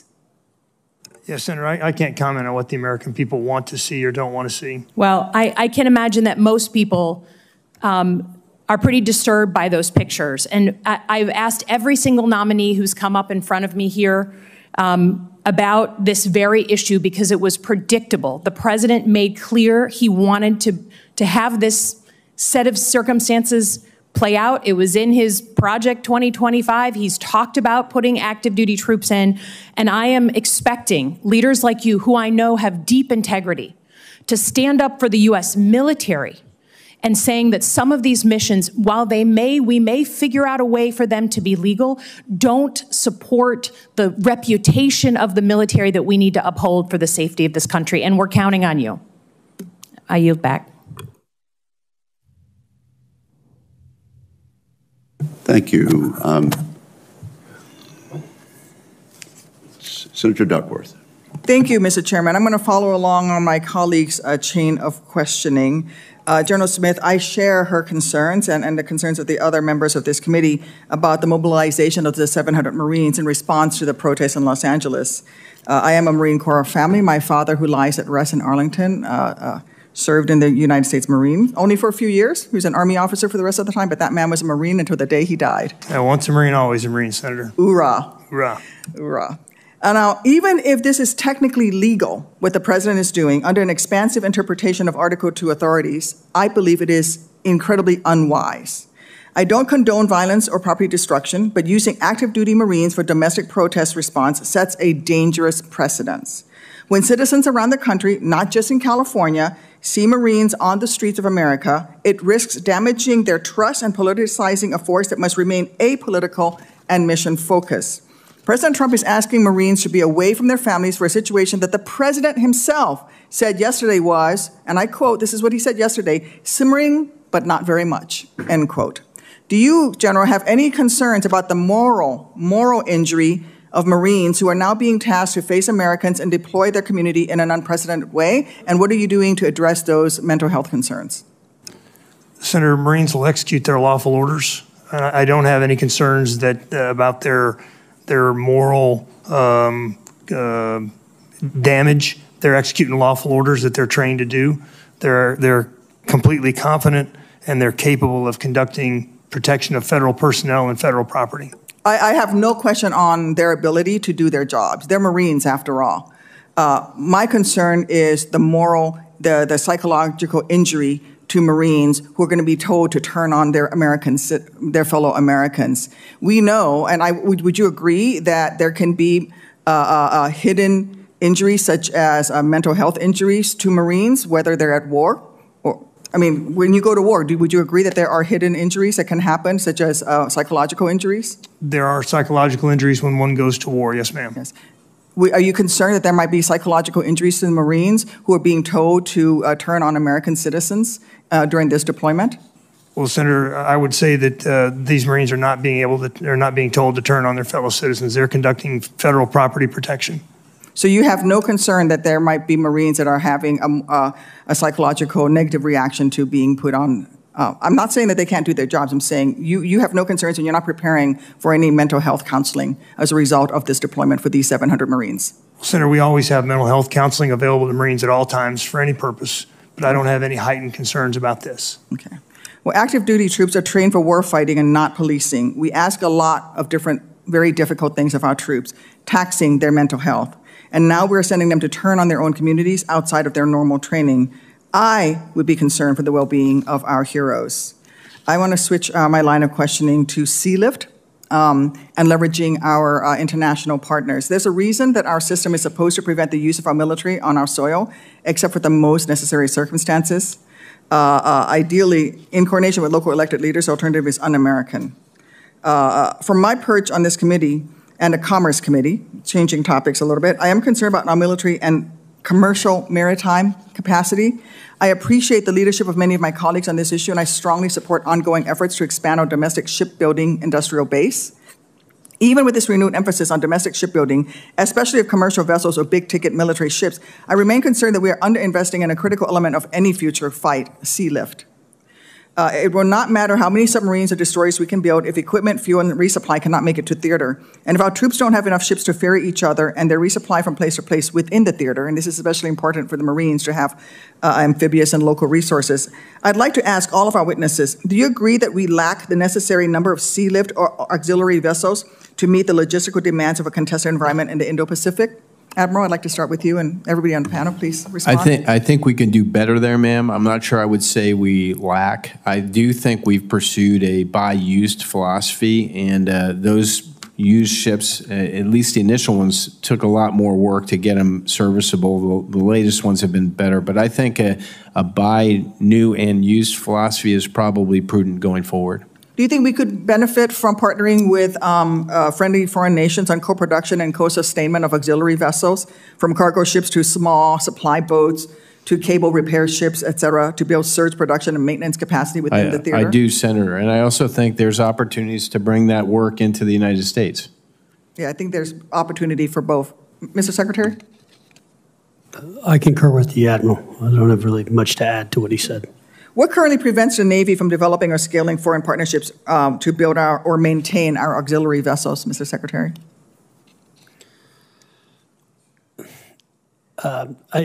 Senator, look, I think there are a couple of different issues we have to tackle when it comes to those. But I think it's, as I said in my testimony during confirmation, all options are on the table, and we do need to look at this, and we do need to look at both having foreign builders build some ships like this for us, and also, obviously, they're coming here and looking at investing in our base and bringing their expertise.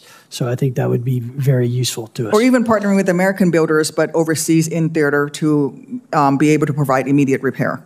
Absolutely. Thank you. Thank you, Mr. Chairman. I understand that Senator Banks is almost here, so I'm going to do one question while we await him to arrive. And then following Senator Banks, we're going to adjourn this public portion of the hearing and reconvene in 15 minutes in the SCIF for the closed portion. And this is for Secretary Phelan, and it's just about something that I want you to make a priority. It's not really a question. It's the Brandon Act. The Brandon Act was passed by this body a number of years back, named after a young sailor, Brandon Caserta, who died by suicide in Norfolk. He was from Arizona, but he died while serving in Norfolk. And there were a lot of challenges and problems with, frankly, lack of access to mental health services. And it was a pivotal step toward improving access to mental health services, not just for Navy, but everybody in the service. The implementations across the armed forces, we've seen fits and starts, but some critical gaps in effectiveness: fragmented implementation, undefined procedures for mental health requests, lack of policies tailored toward the National Guard and Reserves. Probably done better in the active duty than the Guard Reserves. I would really love your help working to continue to implement this, and Admiral Kilby knows this story very, very well, and I appreciate your leadership on it in the past, but this is something that in the future I'll be checking in with you on to see what we can better do to implement the act. And with that, I will recognize Senator Banks. Thank you, Mr. Chairman. Thanks for sticking around for me. Mr. Secretary, prior to President Trump's election, the military was struggling with the worst recruitment crisis in half a century. Now the Navy's on pace for its best recruitment in 2 decades, and I wonder if you can give us a good explanation about why. Thank you, Senator, for the question. I think that there's been a big morale boost, both from the President's commitment to defense, the fact that we are changing the ethos and the culture of the military to more of its roots in war fighting, and I think in general, we've done a better job of explaining what it means to serve. We've done a better job of the skills you will get. And I think we've also helped, and this committee's been helpful in increasing compensation and closing the gap between the private sector and the public sector, which has made it better. I do think we do need to improve on housing and our barracks in order to maintain that. But I think both the Navy and the Marine Corps are set to exceed numbers and do better. And I would directly, at least right now, try to associate that with, from what we've seen in the data, the president's election and the focus. And to be honest, we've done a much better job of what the mission is and the importance of the mission. Is it safe to say, Mr. Secretary, that recruitment improved after the election, after President Trump was elected? I mean, the numbers bear that out. It's sort of stunning to look at the last 4 years compared to the last 6 months. We definitely saw a bump after the election. And Admiral, what does that mean to the Navy for better recruitment and retention? I mean, how important is that? What does that mean to the whole United States Navy and your ability to do your job? We absolutely have to recruit really beyond our goal to buy down our gaps at sea. I spoke earlier about we had last month at 23,200 gaps at sea. Now we're at 22,900 gaps at sea. So we've come back 300. But that only comes when you exceed your goal. If not, you're just treading water. So my view, sir, is that the Navy really turned around our focus on this area, as Secretary indicated, in the way we manage our recruiting machine and really try to incentivize our recruiters to not have monthly quotas, but to just bring everybody in we could. So we really took an all-hands-deck approach on this. And as I've said before, I'll ride any wave to get in someone who wants to serve in our country's Navy and do our work for our nation. How do we keep it up? Well, I think we have to keep looking at it every day. We cannot take our eye off the ball. The demographics are not in our favor here. One, we have a country that has less propensity to serve, and two, we're approaching a cliff where we're going to have a smaller population that we're all competing for. So we've got to make the value proposition that the Secretary talked about on why it's important to serve, why you will be fulfilled by a career in uniform, and then do the quality of service things the Secretary indicated to make them feel valued. General, I mean, the last 4 years, the last 8 years, I served on the House Armed Services Committee, and I chaired the Military Personnel Subcommittee on HASC. Now I'm very proud to be a part of this institution and this committee. The one anomaly over the last 4 years was the Marine Corps. I mean, the Army, the Air Force, the Navy all fell way short of recruitment, the worst recruitment crisis since an all-volunteer force. But the Marine Corps held steady. I think it's because you all were selling something that was unique, what young men and women were looking forward to being a part of. What lessons can the other branches learn from the Marine Corps when it comes to recruitment? Well, Senator, thanks for that question. What I would say that we put our recruiters out there and we offer the opportunity to earn the title Marine. We don't promise you anything. We offer you the opportunity to earn the title U.S. Marine. We place our best and our brightest on recruiting duty. We hold them accountable for their mission, and we reward them when they successfully complete it. I'm a former recruiter. My son is a current officer recruiter. We have multiple general officers, who are prior recruiters. General Turner, General Glenn, General Garcia. We have multiple officers who have done successfully on recruiting, and then we promote them. And so I think you have to do a combination of all of the above. Yeah, I just offer one final thought. I mean, Secretary Hegseth, President Trump, this administration's focus on lethality and fighting and winning wars and preparing for that rather than politics and political causes. The recruitment numbers show that's what works. That's what young men and women are looking forward and inspired to be a part of. And I give this administration a lot of credit for that. With that, Mr. Chairman, I yield back. Thank you, Senator Banks. This concludes the open portion of today's hearing. I want to thank the witnesses for their candid testimony. For the information of members, questions for the record will be due to the committee within 2 business days of the conclusion of the hearing, and we would appreciate prompt and thorough responses. We will commence the closed portion of this hearing in Senate Security in 15 minutes. With that, we adjourn.